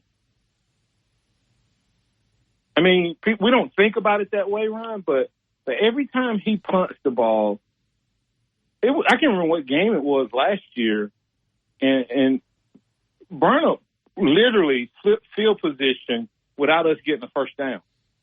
He punted it 50 yards, and then they punted it 40. He punted it 50 yards, and they punted it 40. He punted 50 yards, and they punted it 40. We had like 3 and outs, and we went from our 20 to the 50. I mean, you don't think about stuff like that. All of a sudden, now you get 1 or 2 first downs, and you got a kicker like Reichert last year and Graham Nicholson this year, and you got 3 points, and you've gotten 1 first down. Yeah. I mean, and we just I don't think we've talked about how important that's going to be for this team, those two guys. I think the best 2 specialists in the country. Martin Houston leads you out every morning starting at 6 a.m. You can find him also on the Facebook account. He's the only guy that's got a face for radio, but also a face for Facebook as well. You can see him right there on Tide 100.9. Martin, I appreciate you, man. I'm so excited about this team. I want to see some of the doubters eat some crow, and we're going to be serving up. I'm sure you guys will as well. No doubt, Ryan. I can't wait. And hey, man, I'm ready. I'm getting close to announcing my new business venture and all of that. Had a really, really good. I apologize for missing last week, but I was in Orlando getting certified as a coach, speaker, and trainer for John Maxwell's team. So, yeah, hopefully next week, man, we can start promoting my new business. Okay. I can't wait. And congratulations on that. I know that's a big leadership training that you've been working on for several months and even a couple of years, I think. That has been a goal of yours. So knocking that out is pretty awesome. Hey, Martin, I appreciate you, man, so much. Appreciate you, man. Catch up with you next week. Roll Tide, everybody. Thank you. Martin Houston helping us out. Roll Tide to you. All right. I mean, I'm on the verge. Like, I want to do it. The injuries, if you could tell me that this team is not going to have key injuries, then I'm going to tell you they're probably going to win a national title. I mean, I know that sounds so weird, but this team has got mission on their mind. There's something different about that building. When you talk to people, you can feel it. If you talk to sources that are there, you can hear them. The way they describe it, it's almost like it's like they're trying to control it. They're like they see what their eyes tell them, but then they just don't want to do it. And I guess I'm the same way. It's like you don't want to put too much pressure on a team because it is a brand new head coach. But then you look at the team and you're going, man, he's got so many toys in the toy box. All right, so we got Rich in Biloxi and Bama Nick coming up in a couple of minutes. T-Town Tide, 100.9, 1230 WTBC, your home of Alabama Crimson Tide Sports.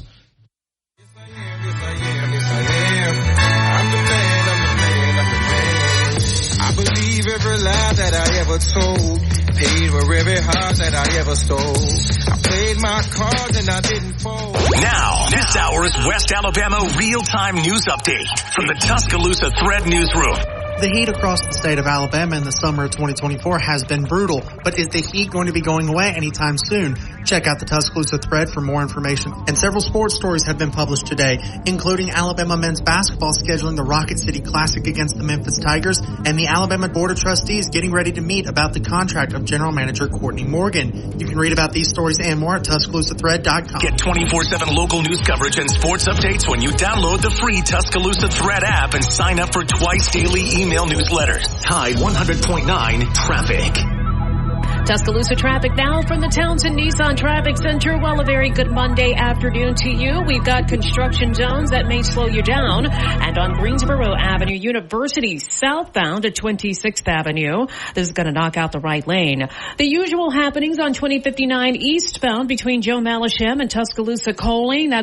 Or find us on Facebook, Andrew Knipper Agency. Once again, you can reach us at 205-722-9201. Allstate, are you in good hands? Don Wallace CPA, 527 Main Avenue in downtown Northport. Small business and personal income taxes, payroll, sales tax needs. They can also help you with nonprofit or church accounting or auditing.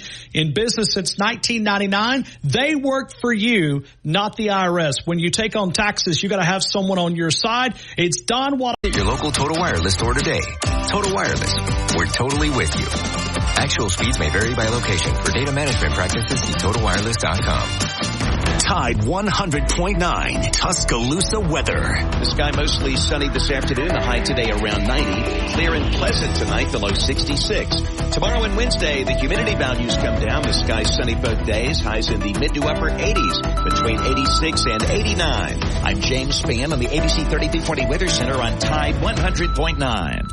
The Game with Ryan Fowler. Powered by Tuscaloosa Toyota. On your home for Alabama sports. Tide 100.9. And streaming on the Tide 100.9 app. The sun is hot and that old clock is moving slow, and so am I. Workday passes like molasses in wintertime, but it's July. I'm getting paid by the hour and older by the minute. My boss just pushed me over the limit. Right back into the game. Rich in Biloxi, I appreciate you being very, very patient. Sorry you had to wait so long. I hope all is well, my friend.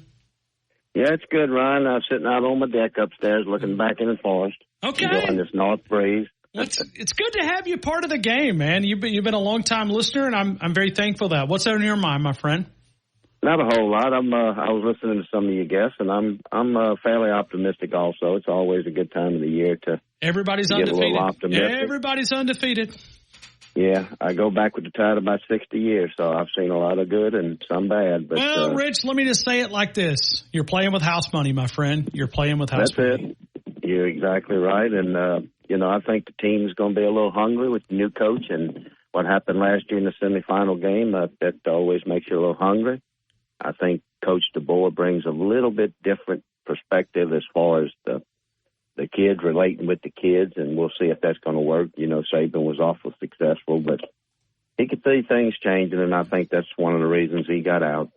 He had nothing else to prove, and the game was changing, and he's old school and kind of got away from that a little bit. Well, Rich, you ever had a bad boss in your life working? A few. You ever had a good boss? Yeah, sure have. You had a relationship with him, probably went out to lunch maybe a few times. Played golf with him, yeah. Played golf. Yep. Did you work harder for the guy that you cared about? Yeah, to a certain degree. You always want to try to make them happy. My worst boss was probably my dad, but he taught me a lot. And, Sure. Well, you didn't have an option. You had to go to lunch with Dad. I mean, that's just part of it. But you know what I mean, and what I'm trying to say is I think there's some authentic relationships that have been built over the last 6 months. I think so, and I think it's going to be beneficial. I think our running game's going to be improved this year, and I think Jalen's definitely going to be a better quarterback this year. Like you say, I think the biggest thing is every year injuries to key positions. You have to avoid that. You do. And Rich, that's the area that is really – I would go out on a limb and say that this Alabama team is going to win a national title. But it's almost like I don't want to put more pressure on Kalen DeBoer. I don't want to put more pressure. Yeah. I want him to be able to coach without some of that expectations, because right now he's coaching with pressure, because you're always going to have pressure at the University of Alabama. But in a lot of ways, you're almost giving him, I don't want to say a free pass, but in some ways you are this first year. Like if he didn't win it, I mean, if he didn't win it with the fans being a meltdown, what if they went to the playoffs and maybe they made it to the quarterfinals or semifinals? No, I think people are going to have to be realistic. I mean, like I said, I'm a diehard fan, but the conference is getting tougher. The portal and the NIL, that all makes it all together. I don't think, my personal opinion is, I don't think anybody's going to dominate like we had the last 15, 16. Nobody. I just don't. Nobody. I don't think you're going to see it. Rich, the system was designed to do what? To not allow you to do that. Right. And it's just you're just not going to do it. I just don't see any. Even Georgia, as good as they are, I don't think they're going to do it. I think their reign, was short, but had some great teams. But I think it's going to be wide open. I think the SEC is going to be wide open. I really do. Yeah. No, I totally agree with you.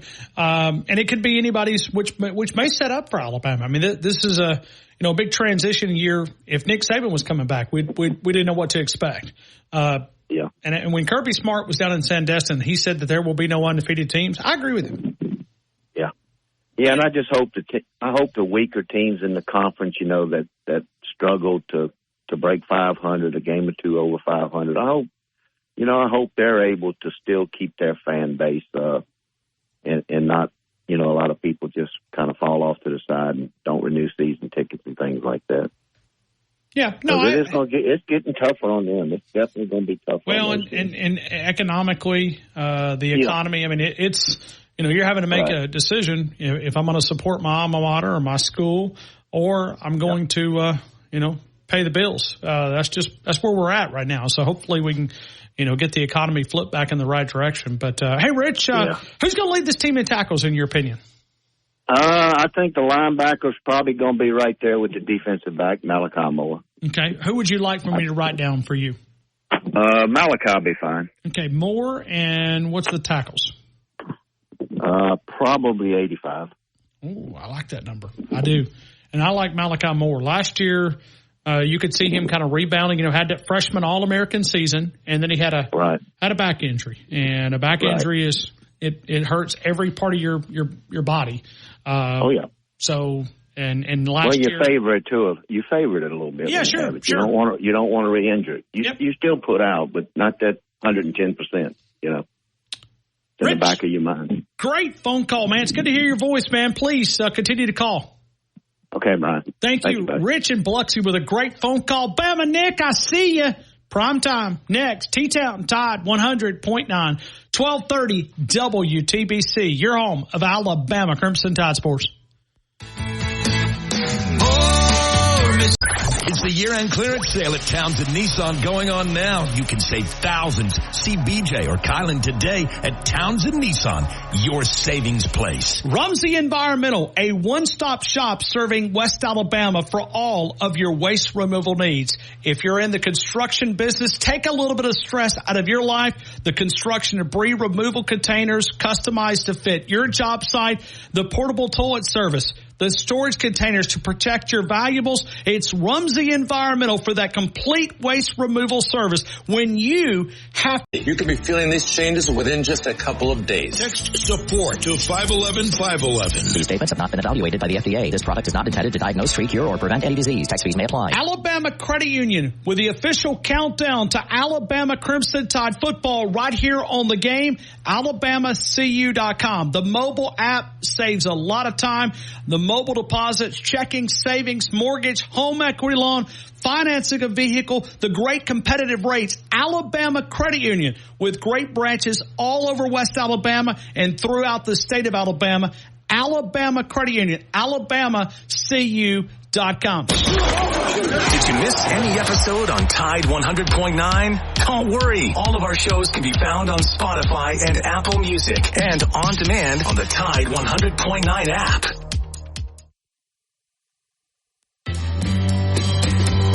I want to spend my life with a girl like you. And do all the things that you want me to do. Till that time has come, that we might live as one. Can I dance with you? Here in Tuscaloosa, Tide 100.9, 1230 WTBC. Jackson, we're going to have to fire that music up just a little bit. But I got to tell you about the Wharf. If you're looking for a new pair of jeans, Wrangler, Levi Lee, you'll find those. Carhartt clothing, Rocky clothing, Under Armour clothing, 60 different brands of boots. You'll find it Justin, Tony Lama, Red Wing, Georgia, Double H, Timberline, Laredo, and many more. It is the Wharf, the Working Western headquarters since 1976. Still about 90 minutes left of shopping. They close at 6 p.m. A little bit more of the Trogs as we welcome in Bama Nick. Bama Nick, how are you? Welcome into the game in Tuscaloosa. Ryan Fowler, woo! Bama Nick back on the air. The number one caller to your show, Ryan Fowler. After strong negotiations over this weekend with you. Woo! We reached an agreement. Yeah. But what bugs me, Fowler, you and Texas Tony have been out campaigning for Comrade Kamala. What? Comrade Kamala. You and Texas Tony. No. I was at the beach. No, you was at the beach. Come on, fella. You down there putting signs out for Comrade Harris and Camel Toe Biden. I know what you're doing, fella. That's what started this whole ruckus. How'd you find that out? Well, from the text. The text.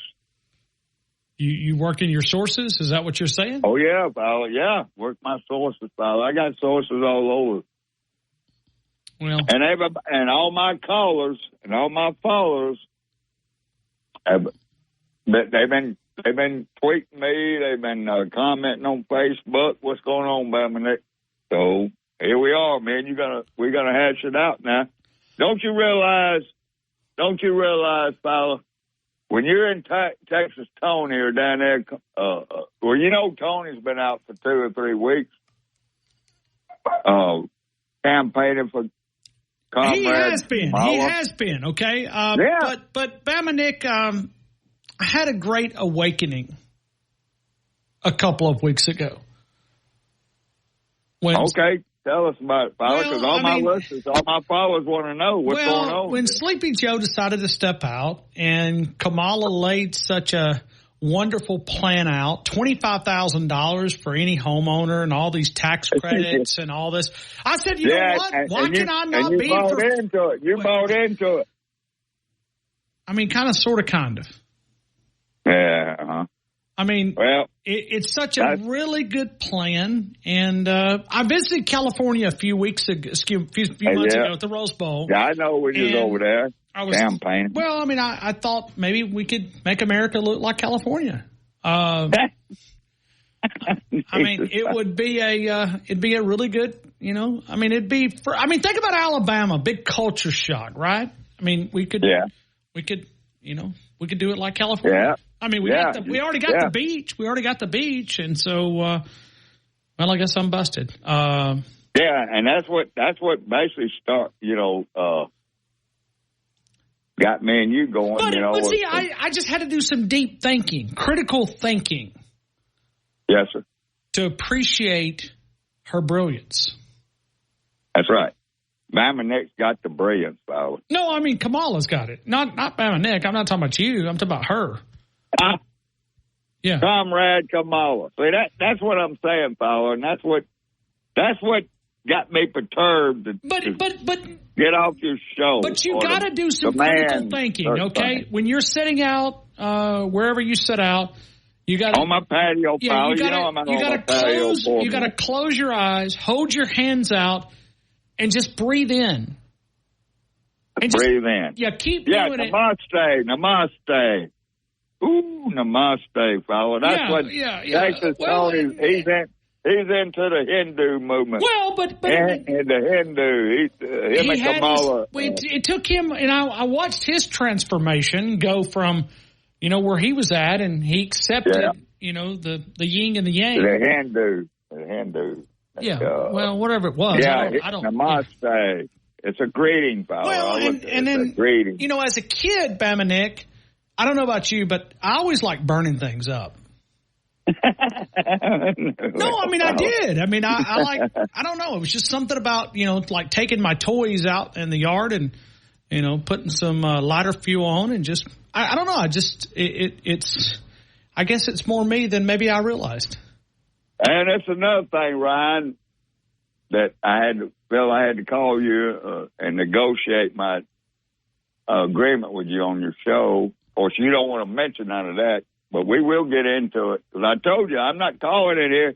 I got people that's wanting to know what the agreement is. They're calling me, texting me on Facebook. When are you going to be on, Bama Nick? I said, well, I'll be on. What agreement? You're joining with your show. You know what we talk about. Do you want to go out on the campaign? It pays good. No. No, I mean, I'm serious. I mean, if you need money, I mean, George Soros is paying really, really well. You're up there. I know where you're at, fella. You know what I'm worried about? You're up there. You say you're doing your show in Tuscaloosa. I think you're up there on Michigan Avenue at the DNC convention. I think that's what you need to tell the callers. You're up there in Chicago.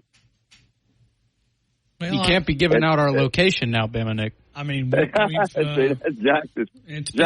been a great. Jackson, I heard you're wearing a woke shirt today. He is. It's rainbowed out. I brought it back from the campaign. Well, there you go, fellas. So you're taking all our conservative voters away. We don't need that, fella. Okay, but Bama Nick. Okay, be honest with me. What's wrong with a free $25,000? Ryan Fowler. There's nothing wrong with a free 25. I mean, are you willing to pay that, Fowler? That's going to come out of your money. Your big paycheck. No. That's not the way this thing works. Yes, it is, Fowler. Us low income people that make $30,000 or $40,000 going to be paying for this $25,000 down payment for these illegal immigrants to get them a house.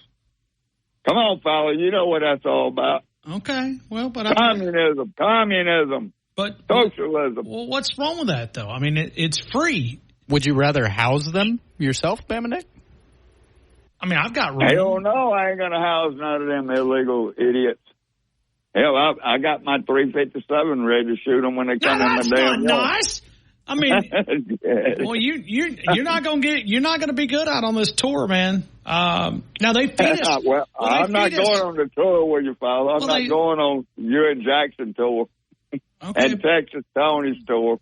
I ain't going with it. Texas Tony has gone Democrat. I need Danny G, Democracy Dan, come on here and explain it to everybody. I mean, fella, I know where I am. I'm a Trump man. I met with Democracy Dan and down at the beach. Yeah, and we talked about it, but he couldn't convince me to turn back around. $25,000 or a friendship. I'll take the $25,000.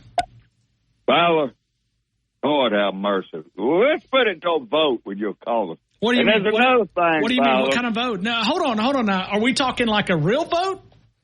Because, I've got a box of ballots right here. Well, there you go.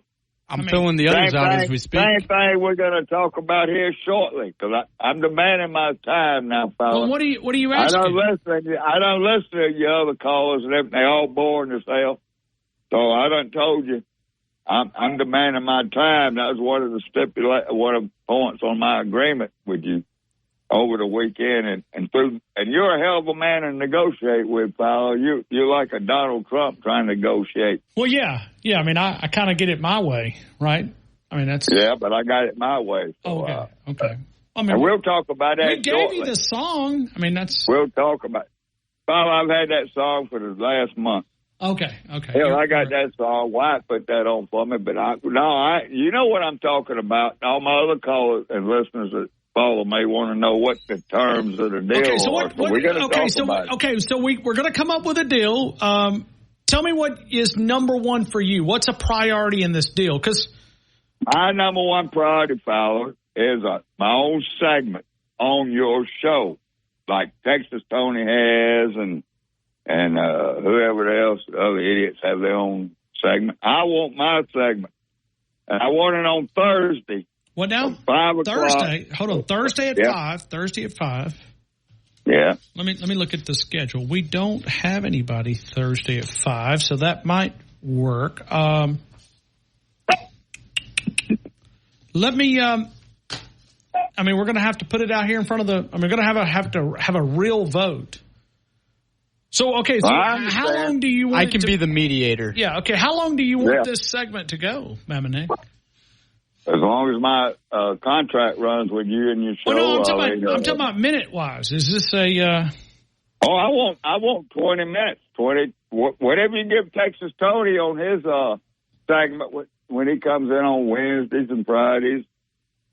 You give him 20, 25 minutes. Well, Bamanek wants the same thing because I'm damn good, and I'm good as Texas Tony. You know that. Yeah. And there's another stipulation we got to work out, which we're still working out. But now, would you be willing to kind of consider all options in November? That's part of the bargaining. In November? Yeah. Well, what, for Thanksgiving? No. The first Tuesday of the month. First Tuesday of the month. Yeah, Tuesday. It's election day. And I know in the state of Georgia, we're kind of counting on you guys. You guys were blue last time, and we're hoping that you stay blue. Look, Ryan Fowler, you know me. I'm this is what I want. This is what we agreed to when I was talking to you all week and hashing out the negotiations. Right. I am willing to negotiate on that time. I'm not no idiot. Of course, a lot of you callers think I am or drunk, but which they might be right on one of the two. But I will agree, which I'll get my people to talk to your people, and then we'll go from there. But yeah, I'll agree. Okay, so Thursday at 5. I want Thursday, Fowler, at 5 o'clock. Okay, so if I give you Thursday at 5, then you're going to turn the state of Georgia blue. No, I'm in Durham red, Fowler. What are you talking about, blue? That's you and Texas Tony trying to go out and campaign. We're paid significant money to campaign. It's Comrade Kamala. Okay, well, you must not want free $25,000. That's your problem. No, I don't need $25,000, Fowler. Okay, well, and I'm too old to buy a house, so it wouldn't affect me. I'll take yours then. Well, you can have my 25. I'll give it to you. Okay, thank you. All right. So, now here's another so thing. we're gonna put this in front of a vote. So 20. Right. And so you want Thursday at 5 for your segment. That's right. Okay, so we're gonna put this. That's right. Yeah, we're gonna put this in front of a vote. And I want 20 minutes. Now, I must tell you. I'll agree to 20 minutes. Let me say this because we're gonna have some stipulations on this vote. Okay.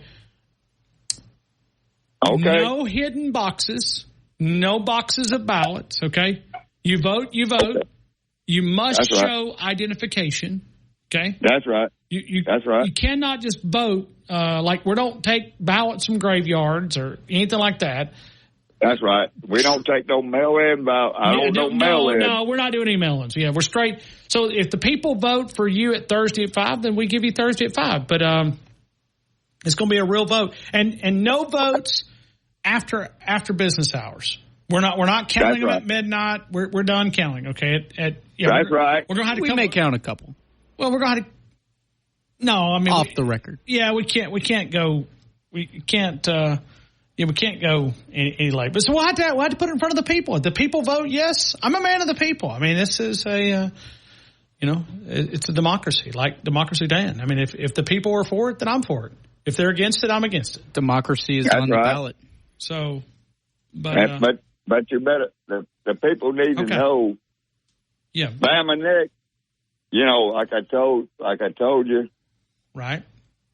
Over the weekend, if they don't like me and don't want me on it and they vote against, well, there ain't no problem either, I can always go back to it. And I'm sure Tommy from Romulus will love that move. Yeah. And that's another thing I want to talk about, Feinbaum. Yeah. I mean, Fowler. Yeah, Fowler. Yeah, well, I done got messed up. Yeah. All these boring callers you have to your show. We don't have any boring callers. Yeah, you do. They're all boring to me. Okay, all of them. All of them. I'm going to offer Who is the most boring, in your opinion, in your thoughts? Well, it's gonna upset a lot of my friends on Facebook. But Bubba, okay, Bubba, you need to sign up for Bama Nick's.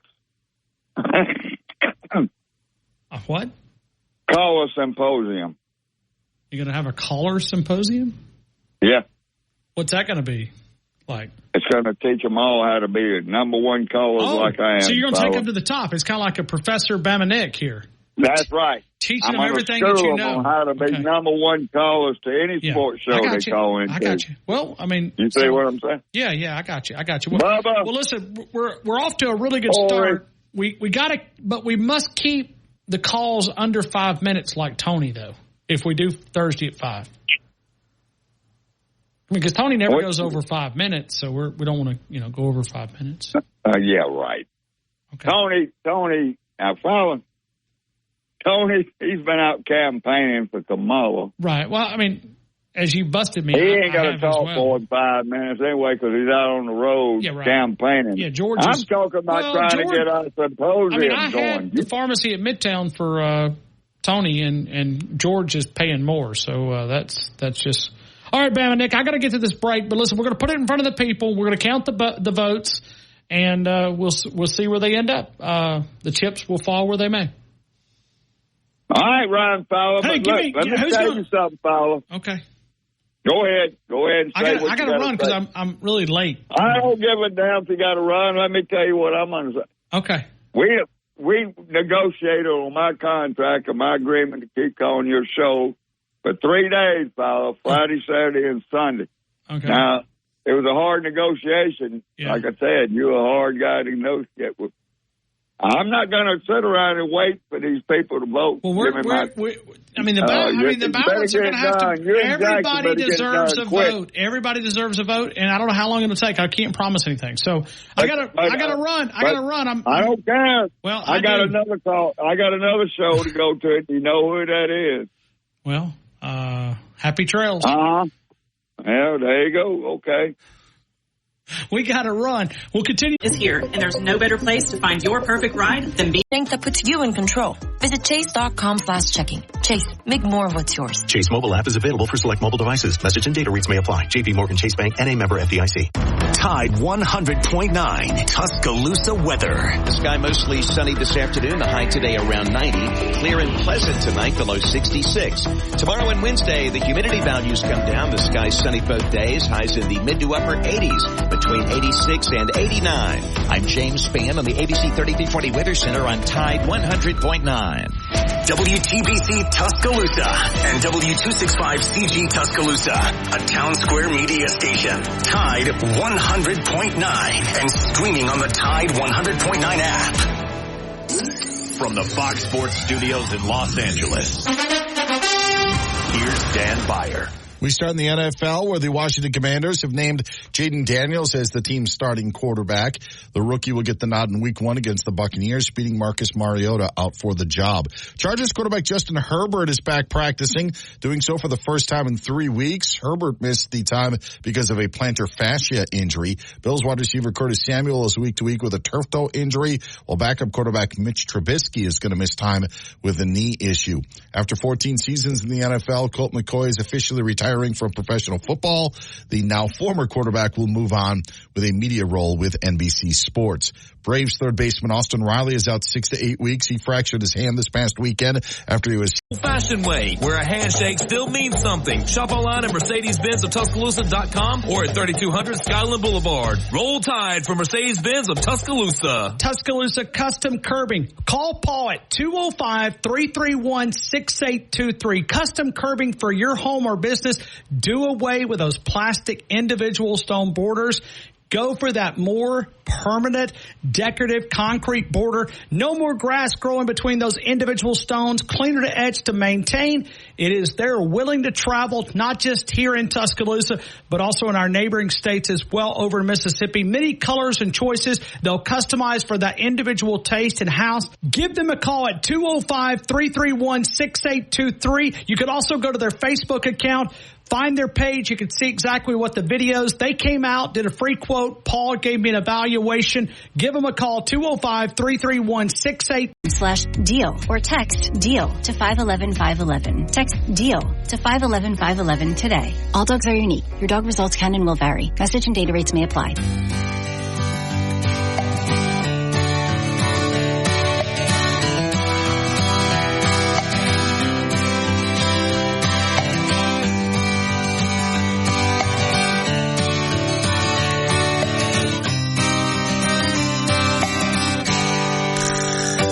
Rolling down a backwoods Tennessee byway,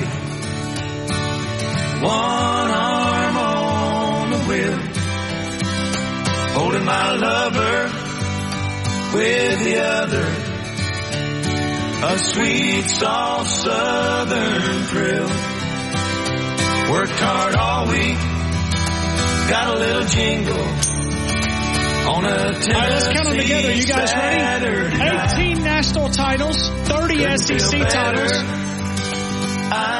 147 first-team All-American, 77 postseason appearances, 45 postseason victories, 4 Heisman winners, the NCAA all-time scoring leader, and the greatest football coaches to ever walk the sidelines. We've been mixing in a lot of Kalen DeBoer audio, big second scrimmage and final scrimmage. Now we're walking our way down to a lot of practice, trying to iron out and get ready for this upcoming game against Western Kentucky. 12 days away, brought to you by Alabama Credit Union. We are always powered by Tuscaloosa Toyota, TuscaloosaToyota.com, 3325 Skyland Boulevard, and online at TuscaloosaToyota.com. The great dealership right there on Skyland Boulevard and online at Tuscaloosa Toyota. And right now, 1.9% on the Tundra, $2,000 loyalty cash. The Camry, the 2025 Camry, 3.99 APR for 36, and you also get a vehicle that is now getting over 50 miles per gallon. Go see it. Look at the research. Tuscaloosa Toyota, TuscaloosaToyota.com. Let's continue taking more phone calls. Super Joe, you lead us out the 5 o'clock hour. Hope all is well, my friend. Fine. How are you, Super Joe? Oh, man, no complaint with me, man. Just kicking it back just got through shaving. Let me go sneak a call around following the game. Let me go and do that. All right. Well, it's good to have you, Super Joe. Are you excited for the upcoming season? Yeah, I'm a little excited for the upcoming season. I'm here about the offense, the defense. But the only thing I'm trying to figure out, why are they so dang slow to gaining more calendars? They're actually not slow. They're actually ahead. This is a 2025 calendar. So you're not, that will not be released until like right around the 1st of September. But we're working on that. Yeah, okay, yeah, that's what but it's not, I mean, it's not late. It's actually probably going to be early. Okay, well, I'm just used to get mine up in the August time, you know what I mean? But for the upcoming year? Yeah, that's what I normally usually get mine. Okay. Yeah, well, that, yeah, but I'm just saying, but I'll tell you what I'm going to have to look at this. And speaking of Daniel Moore, I got a special promotion that we're going to do here in a couple of minutes, but, yeah, well, hey, but let me ask you something. Are we going to, probably, are y'all going to be doing any prize game for SEC championship tickets? Yeah. SEC championship tickets. Whoa, man, that's, hey, Wyatt, do you still have those championship tickets laid over there? I think he had another pair. Yeah, I mean, we might. I saw a pair laying around here somewhere. I don't know. We may do something. You never know. I may just take it for myself, though. I mean, I plan on going to Atlanta if Alabama wins. I just want to see if I can win some of the SEC championship tickets. Okay. Yeah, I'll see what we got. We'll see if we can work that in. I mean, what do you think we should do? Well, I'll tell you what. You know, you put the cards, them old raffle tickets, them trumbles, and the winner comes out. Yeah. You think we should do something like that? If I can win some SEC championship tickets, I know I'm going.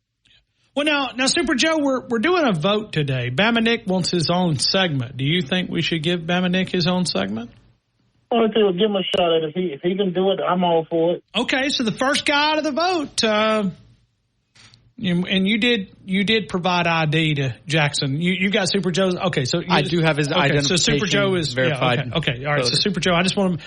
We only count legal votes here, but yeah, I mean you're a voter, and we credit Bama Nick with one big vote here. One out of the gate. The early count from me. The early count. Oh, so we're up two. You don't get a vote. You're a counter, Jackson. That's fair. Yeah, you don't get a vote. I don't get a vote either. So we're unbiased here. We're official election workers. But Super Joe is voting. So why do you think Bama Nick should have a segment, Super Joe? I mean, what do you think? Well, number one, I look at it. He's a great caller, and plus he knows how to go ahead and speak his mind, and he's an original. Okay. And he's a little objective. But he's a little bit abrasive. You know what I mean? Like he could be a little rough around the edges. Yeah, true. You got that in there. Because I do agree with that. Because sometimes, some people can handle the roughness, and then there's some people that can't. And I can say, let me ask you, when the last time you heard from Kit Kat? When the last time you heard from her? On the Twitter side of things, pretty frequently, but not as much. I'm sure she'll get engaged with football season coming up. I think she's got some new obligations with her business down there. Okay. So one thing she wanted, I could say she's a top-notch fan. That's one thing I say about her. And I'm gonna say it like this: but if I don't get a chance to make it into the game, at least one thing about it is I'll be around the stadium. I can watch it from a bar, because it's like being there, even when you're watching it from a bar around the corner. Yeah, that's a good environment. Good environment always. I mean, you go on campus and soak up all that good energy. Man, it's fun. Yeah. Mm-hmm. All right. Man. Well, Super Joe, we're doing a little contest today. Now, we do our grand prize package that we'll do next year, and we'll give away a lot of, cool goodies and stuff. We're asking the question today, and we've only got about 45 minutes left, and we do have one line available at 205-342-9904. Who's going to lead this team in tackles? Who do you think? Sure, boy, that's a rough. It is a tough one, but we're going to be giving away a huge package, so. Hold on, Super Joe. I got a guy just brought a box of ballots in here. What in the world is he doing? All right, we don't count those. No. Okay, sorry, Bama Nick. Somebody's bringing a box of ballots up here. Anyway, sorry, Super Joe. My apologies. So how many pass rushers are we predicting to have this on the defense? We'll have 11 guys on the defensive side of the football. Okay, but can all of them rush the passer? Oh, you want to know the pass rushers? Yeah. You're going to have, you're probably not going to be as dominant as you've been in that position. They're going to have a new name for one. All right. Well, I'll say like because right now you're going with, so you got, but like you could say, you can call it outside backer, but they call it a wolf. Shoot, it's like right now. I don't even want to say right now because I got to go ahead. Super Joe, you must vote for somebody. Must vote for somebody. I'm right now, like I said, okay. Now who's your pick? Who's your pick? All right, so I would go Jihad Campbell. Is just where I would probably go because I think he's had a great camp. That's where I would go. I do like Devontae Smith. That'd be a possible option. I like that. Yeah. I also think the safety is going to be so much of a feature with Keon Sabb and Malachi Moore. Malachi Moore would be probably your safe prediction. But here's the thing. If you go with somebody that's not been picked, chances are you might be able to slip through the back door, right? You may not have to have the number, but if you go with something that's very popular like Malachi Moore, you may have to be a little closer on the total tackles. Yeah. So you could go linebackers Deontay Lawson. He's got the number 0, which is, I believe, in my understanding, can't ever remember a number 0 at the University of Alabama. So Deontay Lawson could be. I gotta say Lawson. I gotta say Lawson Smith. Oh, you want to go Lawson and Smith? Yeah, them top two. Yep. Okay. But I say. But who would you go one though? Well, I'm gonna go say Lawson. Okay, Lawson. All right, so we're gonna go Deontay Lawson. And how many tackles do you think he'll have this year? Oh, but I say he's gonna have at least about a good 30. Oh, 30. Yeah. Now, Super Joe, this is the entire season, not just part of the games. I think you should be a little closer to 100, maybe 105. Well, okay, cool. Okay, let me I'm trying to help you here. About 94. Okay, 94. Okay, got it. Okay, all right, got it. Okay. Lawson at 94. Lawson 94. All right, Super Joe, what else is on your mind, man? We've covered going to have 11 guys on the defensive side of the football, which is going to give us another advantage. We should have, that should give us a leg up. But Deontay Lawson is a big time playmaker. So I'll tell you what, 94 with Deontay Lawson. I got it. All right, Super Joe. I think we got those SEC title games. We're going to have to give those tickets away. SEC title game. Okay, well, give me 2 of them. Okay, so Super Joe, you may put your name in. Well, we're going to come up with how we're going to do it. We're going to give them away. I don't know. Some way, got to be fair about this. Okay, that's cool. Yeah. All right, man. Let me catch you later, partner. All right, Super Joe. Thank you, man. Roll Tide. Yeah. Very, very, very, very informative phone call there. AC, Bangladesh. AC, good afternoon. You're in the game. Good afternoon, sir. How you feeling? Thank you so much for taking my call. I'm good. I'm so glad that we're going to play with 11 guys this year. This is going to be it's really going to set us up. Telling you, if you can play with 11 and you can let the other teams play with 10, it sets you up with it's a winning combination. If you got 11, they got 10. That's right. Yeah, I like it. You have your pen and paper, right? I will give you my prediction right now. Okay. I'm going to go with. No, hold on. You got some questions for me because I can answer. No, I have no question. First, I want to do the defensive back or whatever you guys are doing. Well, we're doing total. Right now. Yeah, we're doing total tackles. Yep.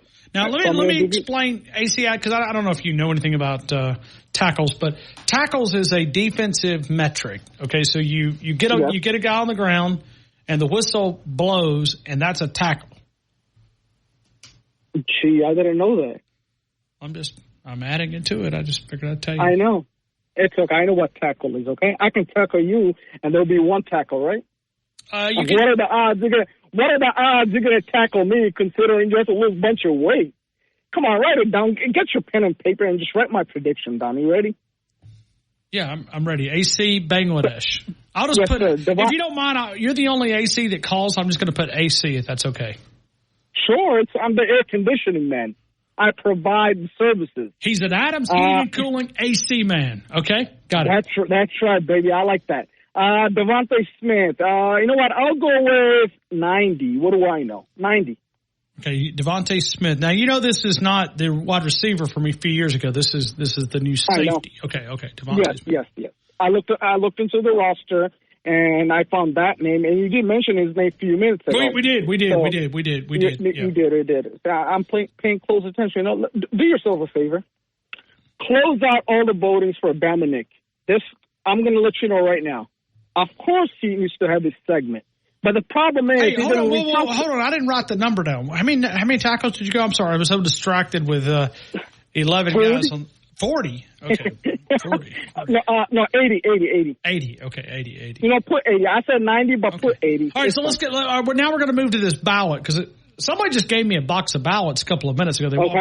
I don't know. I got to count these. I got to figure out how I got to count these. Well, I don't know what they are. If it has anything to do with Bama Nick, throw them out. I don't care what anyone has to say. Well, Bama Nick he gave me a box of ballots. Somebody did. I'm not sure exactly who it is, but somebody just walked by our studio. They brought us a box of ballots, and they're all yeses. We have no no's. This is a little unusual, but whose name is in there? I mean, you kind of just have some. It says yes. Give Bama Nick his segment. It's what it is. It's a box of ballots, and we're going to count those.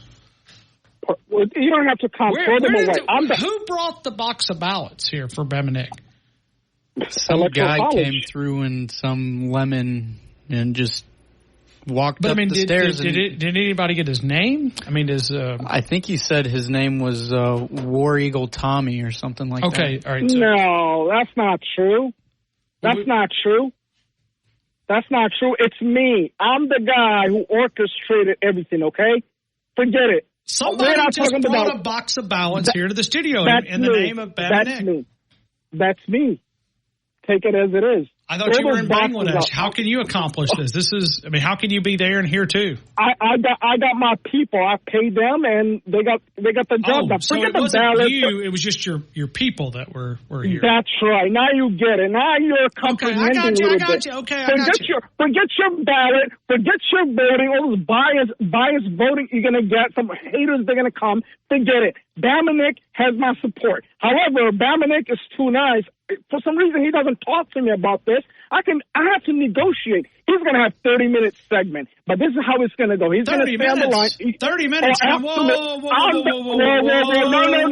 I am the wise man. The wise man is telling you what to do. I'm surprised that Bama Nick didn't even reach out to me. But check this out. He's going to have 30 minutes.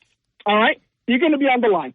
Bama Nick is going to be on the line. You're going to have some callers. They're going to talk to you. They're going to talk to Bama Nick, and they're going to talk to the producer. We're talking about ratings. Right, Mr. Fowler?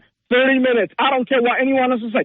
Throw them out. I'm at Electoral College. I decided who won. Bama Nick. Breaking news. He won the contest or whatever he wants to do. Give it to him. Well, Bama Nick in the lead right now. It's this box of ballots, and he's 2-0 right now. So we need a few no's here. 2-0. It's 270. I don't know what you're talking about. I just voted everything. 270. He reached 270. Give it to him. Thursday at 5 p.m., right? That's what he wants? That's his town. I believe that's what he said. I mean, listen, AC, I know you're trying to help your buddy out here, but we are a fair and balanced radio show. We listen to all sides. 30 minutes? We can do 30 minutes. Yeah. What do you have to lose? But you did say 20 minutes. So you do understand there's commercial break. No. I didn't say anything about 20 minutes. We're kind of going to put it out in front of the people. I mean, we may. No. We're not doing it this way. No. It doesn't work that way. I'm the wise man. You have 30 minutes. Of course, you have commercials, so that means his time is going to be cut off. 30 minutes. After 30 minutes, Bama Nick cannot say a word. Bama Nick, we got to go. That's it. Simple as that. Okay. Well, I'm surprised he didn't reach out to me. Okay. I'm surprised. because I'm not disappointed. It's just that he used to follow up with a wise man. I would have given him the wise decision. And that's the wise decision. Hey, the guy's bringing another box of ballots in here. What in the world is happening? Oh, my God. That's two boxes of ballots, so maybe you're right. Baby. Maybe it is 270-0 so far. It looks... But check this out. You're going to get another box, right? And the fourth box, that's your gift. Who knows? You might get some candy. You might get some cake. Now, that is a way for me to count. I'll count some ballots for that. Yeah, you put some candy out here. Oh, yeah. Reese's Cups. Yeah. Oh, yeah, that's right. You're going to start counting. Matter of fact, you don't have to count. That's your gift. So that means you can declare Bamanek is going to have his segment. Simple as that. The wise man just made the business decision, baby. So I know Tommy's going to come. He's going to start attacking. Oh, you should not have segment. We don't care about you, little puppy. Take your hike. Thank you for the box of ballots. Thank you. Oh, I'm sorry. Another guy walking in. They're Mr. Fowler. We've not even taken but 2 phone calls since Bamanek, and we've already got like 300 ballots here. I don't know how we ended up with this, but we're here. That's a lot. Okay. But here's the thing, Mr. Fowler. So next Tuesday you're doing the prediction, right? Bama's prediction. We will be. And we're just covering Bama, right? We're just predicting their game. Am I correct? Yes, you're right. Okay. I was going to give you my score right here, right now. You want to take it? I'll give it to you. No. 30 seconds. I'll give it to you. We don't take. You cannot. This is not an early score prediction contest. We don't do that here. We only. You've got to score prediction day on score prediction day. We don't do it any other way. I mean, we don't take them on Sunday, Saturday. Enjoy those boxes of cookies, cakes, and everything I sent you. Enjoy that, all right? I don't have a price, okay? I'm not. I cannot be bought, AC. I cannot be bought. Well, hey, and let me tell you something before I hang up. Your boss should give you another contract, big fat contract like Nick Saban. I'm just saying, love you, bro. Thank you so much for taking my call. Hey, thank you. He's got Devontae Smith with 80 tackles. Elias, get ready. We're coming to you in a couple of minutes. Hopefully he can save the show. There's another box. All right, we'll continue with more of the game. T-Town Tide 100.9, 1230 WTBC, your home of Alabama Crimson Tide Sports. Break is gonna take all afternoon, half the night. Tomorrow morning, I know Now, this hour's West Alabama real-time news update from the Tuscaloosa Thread Newsroom. The heat across the state of Alabama in the summer of 2024 has been brutal, but is the heat going to be going away anytime soon? Check out the Tuscaloosa Thread for more information. And several sports stories have been published today, including Alabama men's basketball scheduling the Rocket City Classic against the Memphis Tigers, and the Alabama Board of Trustees getting ready to meet about the contract of General Manager Courtney Morgan. You can read about these stories and more at TuscaloosaThread.com. Get 24/7 local news coverage and sports updates when you download the free Tuscaloosa Thread app and sign up for twice daily email newsletters. Tide 100.9 Traffic. Tuscaloosa traffic now from the Townsend Nissan Traffic Center. We've got middle and left lanes blocked on McFarland Boulevard on the westbound lanes. After Lurleen Wallace Boulevard, always going to be something in that area. And so we definitely have delays. The left and center lanes again are blocked. Also watch out for construction work. That is definitely feeling these changes within just a couple of days. Text support to 511-511. These statements have not been evaluated by the FDA. This product is not intended to diagnose, treat, cure, or prevent any disease. Tax fees may apply. Tide 100.9 Tuscaloosa weather. The sky mostly sunny this afternoon. The high today around 90. Clear and pleasant tonight. The low 66. Tomorrow and Wednesday, the humidity values come down. The sky sunny both days. Highs in the mid to upper 80s, between 86 and 89. I'm James Spann on the ABC 3340 Weather Center on Tide 100.9. Light up those phone lines on the game with Ryan Fowler. 205-342-9904. You're inside the game on your home for Alabama sports. Tide 100.9 and streaming on the Tide 100.9 app.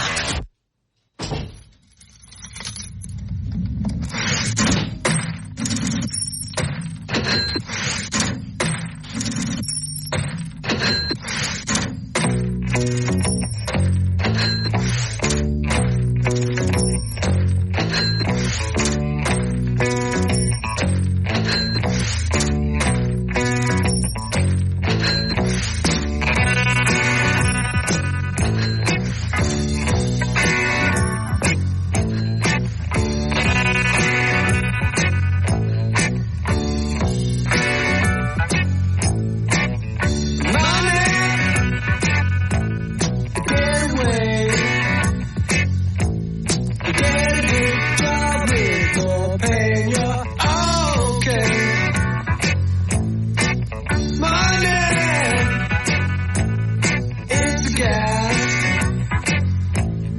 Remind you about Southern Ale House, 1530 McFarland Boulevard. 1530 McFarland Boulevard. If you're thinking about a great dinner special, that would be a great option. Go see our wonderful, wonderful, wonderful friends. Brett Garner, always cooking up some great things. To lunch today, it's almost like a little bit of a Monday tradition, a little Philly cheesesteak. Missed that last week. I was out of town.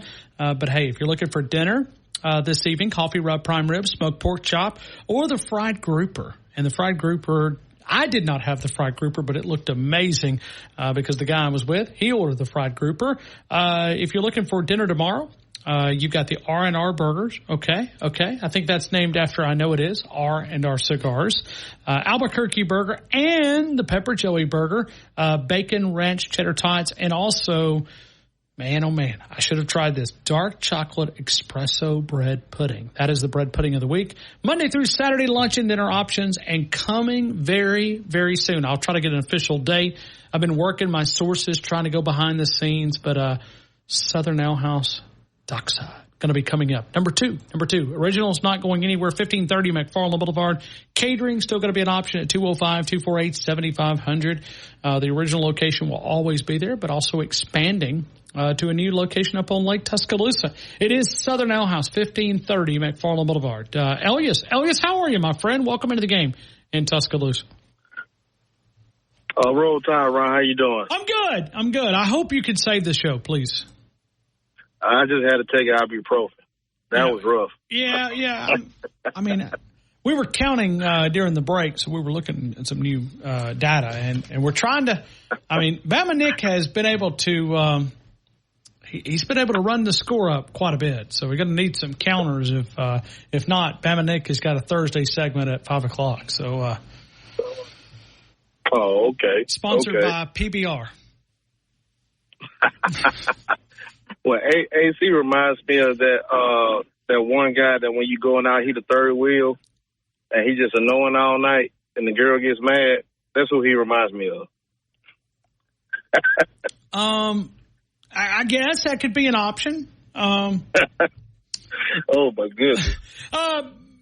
He's a little rough. He's a little rough. Yeah. It's a challenge. But he's one to do early score predictions. I heard. I mean, Kalen DeBoer has had an easier time installing his offense than we will with AC and score predictions. I mean, I'm just telling you, it's going to be this is going to be rough. I don't know if I can take it. I don't know either. Oh, man, but anyway, man, in regards to Bama Nick, if he wants a segment, I have to join him as his co-host for him to get my vote. Okay. So are you saying that is there a prize, Elias? Oh, no. It's all out of love. Okay. All out of love. Okay. I mean, I'm just making sure that he didn't buy your vote or anything. I was just. Nah. Okay. All right. So you're voting for Bama Nick too? Yeah, I'm voting for Bama Nick, but I have to be on the show with him. Okay. So you're saying that there's a price. There's a price. I mean, everybody has a price. So You're saying that you will cast your vote, and this will put Bama Nick up way, way up in the lead. I don't know. I mean, Bama Nick may or may not accept this. If he don't accept it, then I won't vote. He may not need it because these box of ballots keep arriving. I mean, it's crazy. Every time I turn around, somebody's bringing in a box of ballots. Elias, I never see anything like this. Man, but I'm not gonna lie. I love when Bama Nick comes on. I get when you having a bad day and then you hear Bama Nick come on, and if you don't laugh when he comes on, something wrong with you. But he's gonna make you laugh when he comes on. So I enjoy when he comes on. Okay. All right. So, Bama Nick, now I will say this. I'm not laughing. I'm always nervous when Bama Nick comes on. You know what I mean? It just, cause I see my job like flash between my eyes because I don't, got you know what I mean? Like the producer's got his finger on the dump button. He's ready to go. He's got it. Yeah. You know what I mean? I mean, like it's anxiety. It's like Will Anderson from 2022 when we play in Tennessee. He told us the team had anxiety. Well, we got anxiety when Bama Nick calls in. We never know. I mean, it could go. I believe it. Yeah, it could go one way or it could go the other. So. I got you. I got you. Well, I know others want to get on, man. I'm excited about. But you want a segment with Bama Nick, all right? So, well, like I said, he may not need your vote, but we'll see. Okay. I mean, I have to listen to Bama Nick. If he says yes, then maybe you and him can come to a. I mean, so you're wanting to be a part of his cabinet, is what you're saying? Absolutely. Okay. Absolutely. Okay. Yes, sir. Okay. All right, Elias. Who's going to lead this team in tackles? In my opinion, I have Jahad Campbell. Okay. Well, I like this one. I like this. Well, and the good thing is you're going to be on an island by yourself so far. Yes, sir. And if we're talking, are we talking the entire season? Yeah, we are. Oh, yeah. Including whole season as well? And just a hint, I would go above Super Joe. Super Joe had 30. I mean, I convinced him to go a little higher. Now, that was funny. Super Joe, I know I'm going to take up for Super Joe. I think Super Joe was distracted. Yeah, he was. He was. I could tell he was. But that was funny. Yeah, it's just. I said, man, I had 25 in one game myself back in the day. 30 for the whole season? Yeah. 30. Well, I mean, Leroy Jordan. I mean, Leroy Jordan had 31 in the Orange Bowl a few years ago. Yes. I mean, not a few, 61 or whatever. Yeah. But, all right, so where you want to go with Jahad Campbell? I'm going to go with 125. Okay. 125. I got it, Campbell. 125. I got it, man. Yes, sir. Hey, I'm excited about this week. We're kicking off high school football. I'm getting ready to go into the meet now to see which game I have this week. Ooh, that'd be fun. That'll be fun. High school football, and we're going to have tons and tons of coverage. Tide100.com. So we'll have not just with Martin on the Pigskin preview. Did I get that right, Wyatt? Okay, Pigskin preview, and then we'll also have Friday night lights. Is that what we're going to? Friday night lights. I'll be hosting it every Friday. Every Friday night. He's going to go. All right. He's going to go 9 hours. He's going to go 9 hours. Yeah, it's going to be. So. All right. Hey, busy time. Hey, yeah, and depends on you can call in and grop about the officials, Elias. Don't call in and gripe about myself. I got it. Why did he throw that flag? That's right.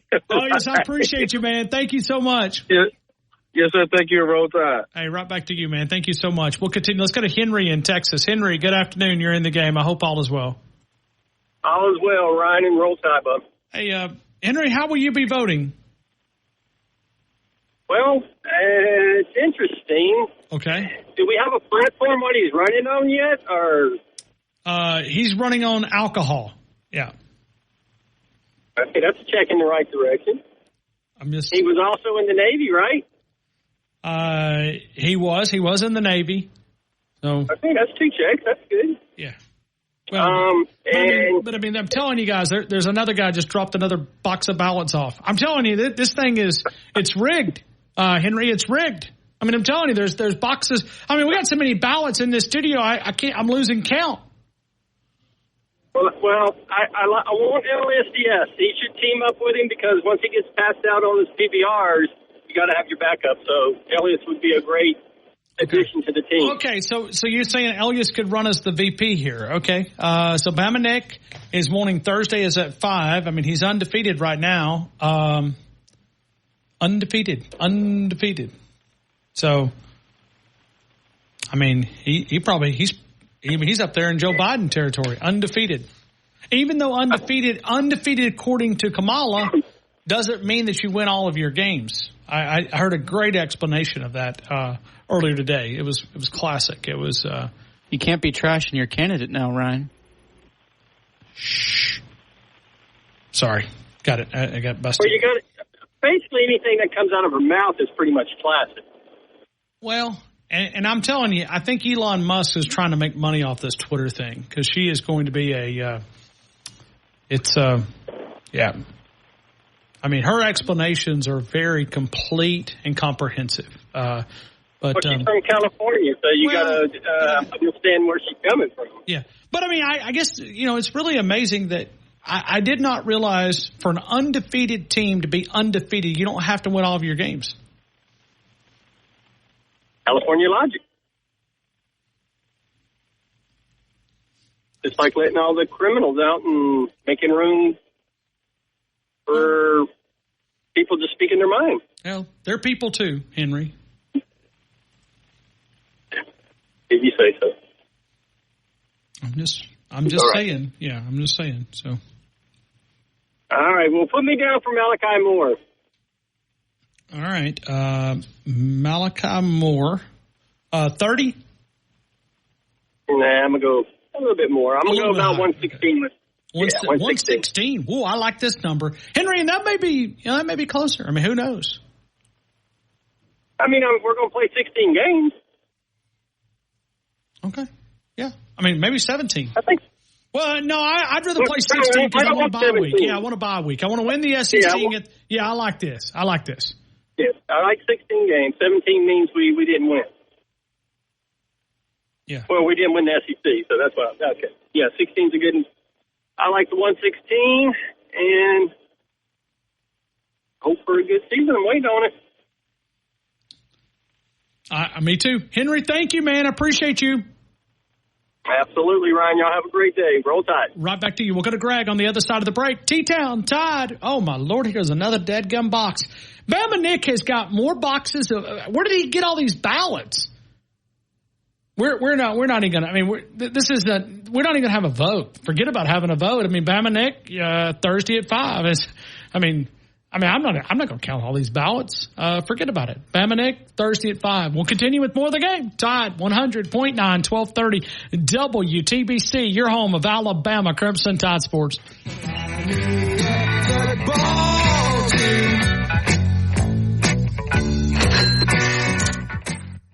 El Grant is the great Mexican place in Winn-Dixie Shopping Center. Go over and see my friends Carlos, 205-391-4555, 62 McFarland Boulevard, Monday through Thursday, 11 until 9:30, Friday and Saturday, 11 until 10:30, Sunday also open 11 until 9. You'll find the great daily lunch specials. You'll find great entrees, including the great fajitas, great desserts. The kids menu, always welcome. The call-ahead orders as well. El Gran on McFarland Boulevard. You'll find it at Winn-Dixie Shopping Center. With only 43 seconds remaining, facing a 4th and goal from the 31-yard line at Jordan-Hare Stadium, quarterback Jalen Milroe finds himself under immense pressure, scrambling to connect with Isaiah Bond in the corner of the end zone for a miraculous come-from-behind victory over Auburn.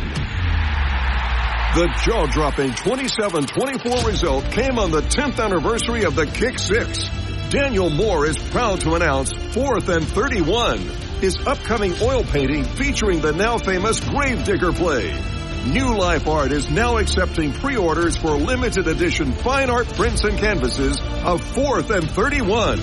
See the preliminary pencil sketch for the artist's full color painting at DanielMooreArt.com. Pre-order your artwork now by calling 1-800-735-2787 or by visiting DanielMooreArt.com. The game is powered by Tuscaloosa Toyota, TuscaloosaToyota.com. David DeSantis, the largest selection of new Toyotas in over 3 years, can be found on Skyline Boulevard, 3325 Skyline Boulevard. Also a nice inventory of pre-owned inventory. You can find the new Tundra, the 2024, the Tacoma 2-wheel drive, 4-wheel drive. How about a new 4Runner, Highlander, RAV4, Camry, Corolla? For those outside of Tuscaloosa, experience the wow factor. Contact Shoot Masonry and Specialties at 205-887-3807 today and unleash your home's full potential. Dos Amigos, Highway 69 in the new Publix Shopping Center. 11 a.m. opening, 10 p.m. Friday and Saturday closing at 9, Sunday through Thursday. Some great Mexican cuisine, the great fajitas, the great desserts, the great lunch specials. You'll find it at Dos Amigos in the Publix Shopping Center on Highway 69. Takeout orders always an option at 205-737-7344, 205-737-7344. Dos Amigos. Want to jump into any of the shows? Call Tide 100.9 right now at 205-342-9904. Will somebody answer that damn phone? That's 205-342-9904. On a warm summer's evening, on a train bound for nowhere, I met up with a gambler. We were both too tired to sleep, so we took turns of staring out the window at the darkness till boredom overtook us and he began to speak.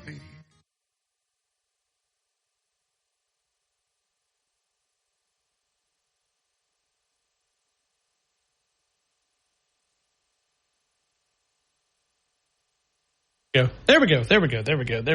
I couldn't hear myself. So I was, I never thought about a singer getting the audition feed. But anyway, so it's a little frustrating, right? I mean, I feel like, we had a fair election, right? Jackson and I laid the parameters out. We were checking IDs, and then all of a sudden, I don't know, just something happened here. I guess we're going to see exactly which ballots we throw out and which ones we don't. Greg, good afternoon. You're in the game. I hope all is well. All is well, Ryan, except for hasn't water main busted in your studio, and all the votes have got to be separated, and so that they can have a proper drying process, so it could be.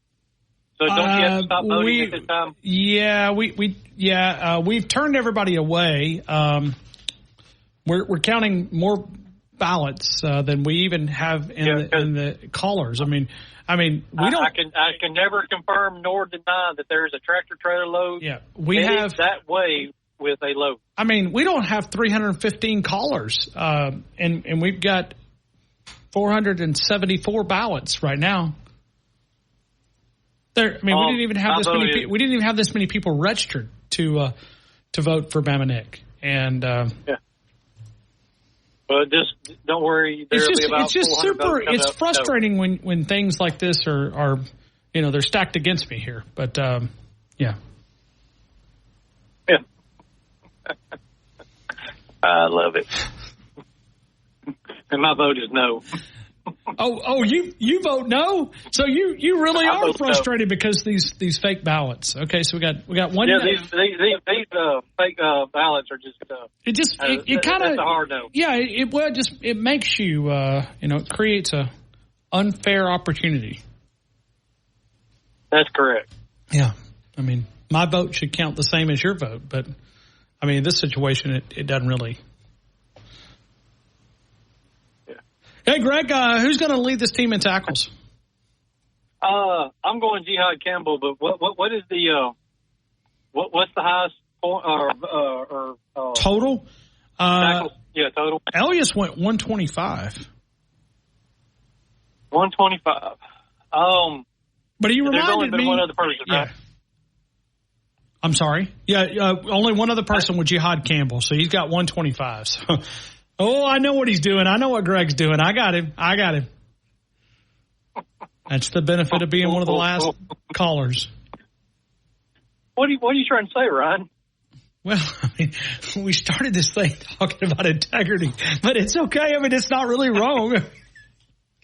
Well, but in all fairness, and for everyone, No, I mean, just get the opportunity to call. But I mean, like right now, we got 7 people on hold, and we're not going to be able to get to like 2 of them. So it's.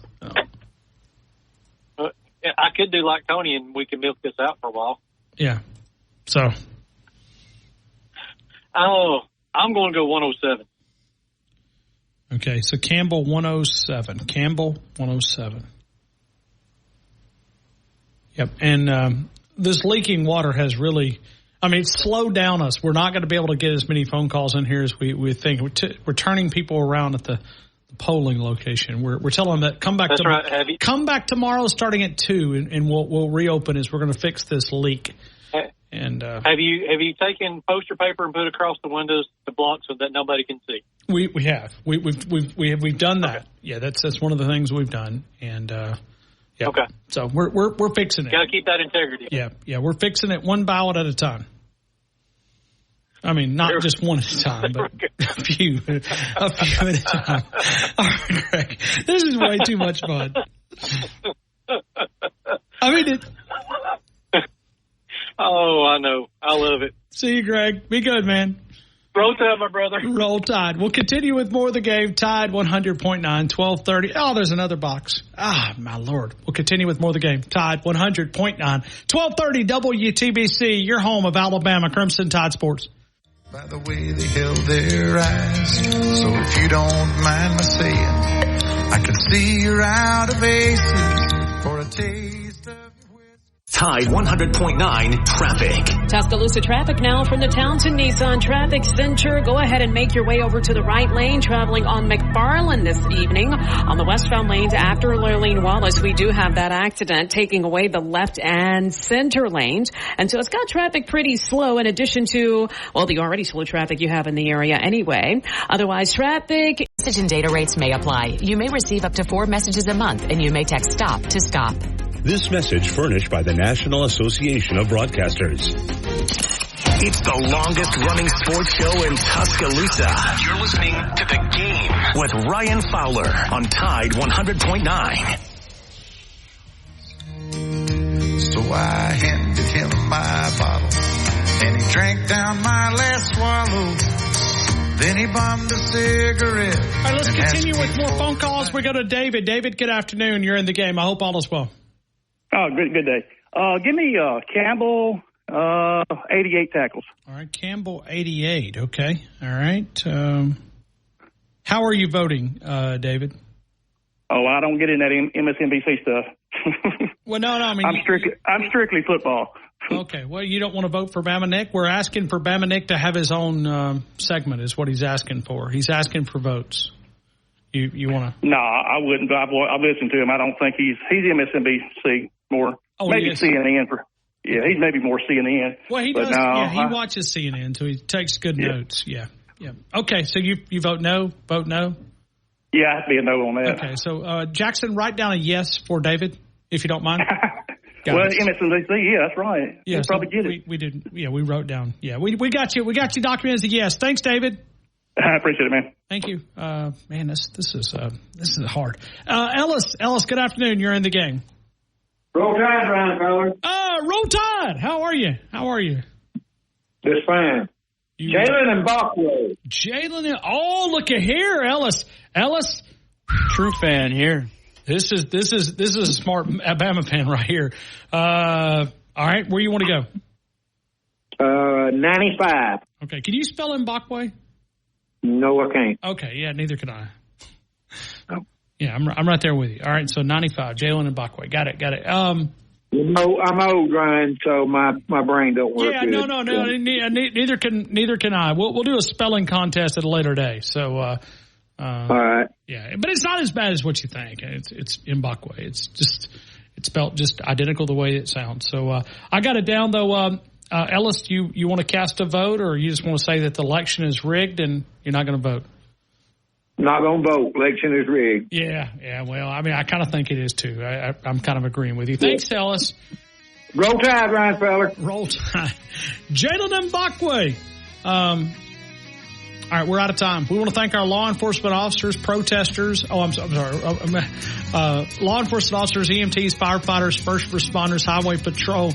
We thank you. We remind you we call this program The Game, and the only way you win the big game in life is to walk daily with our Lord and Savior, Jesus Christ. Tell me everything. Thank you for listening to The Game with Ryan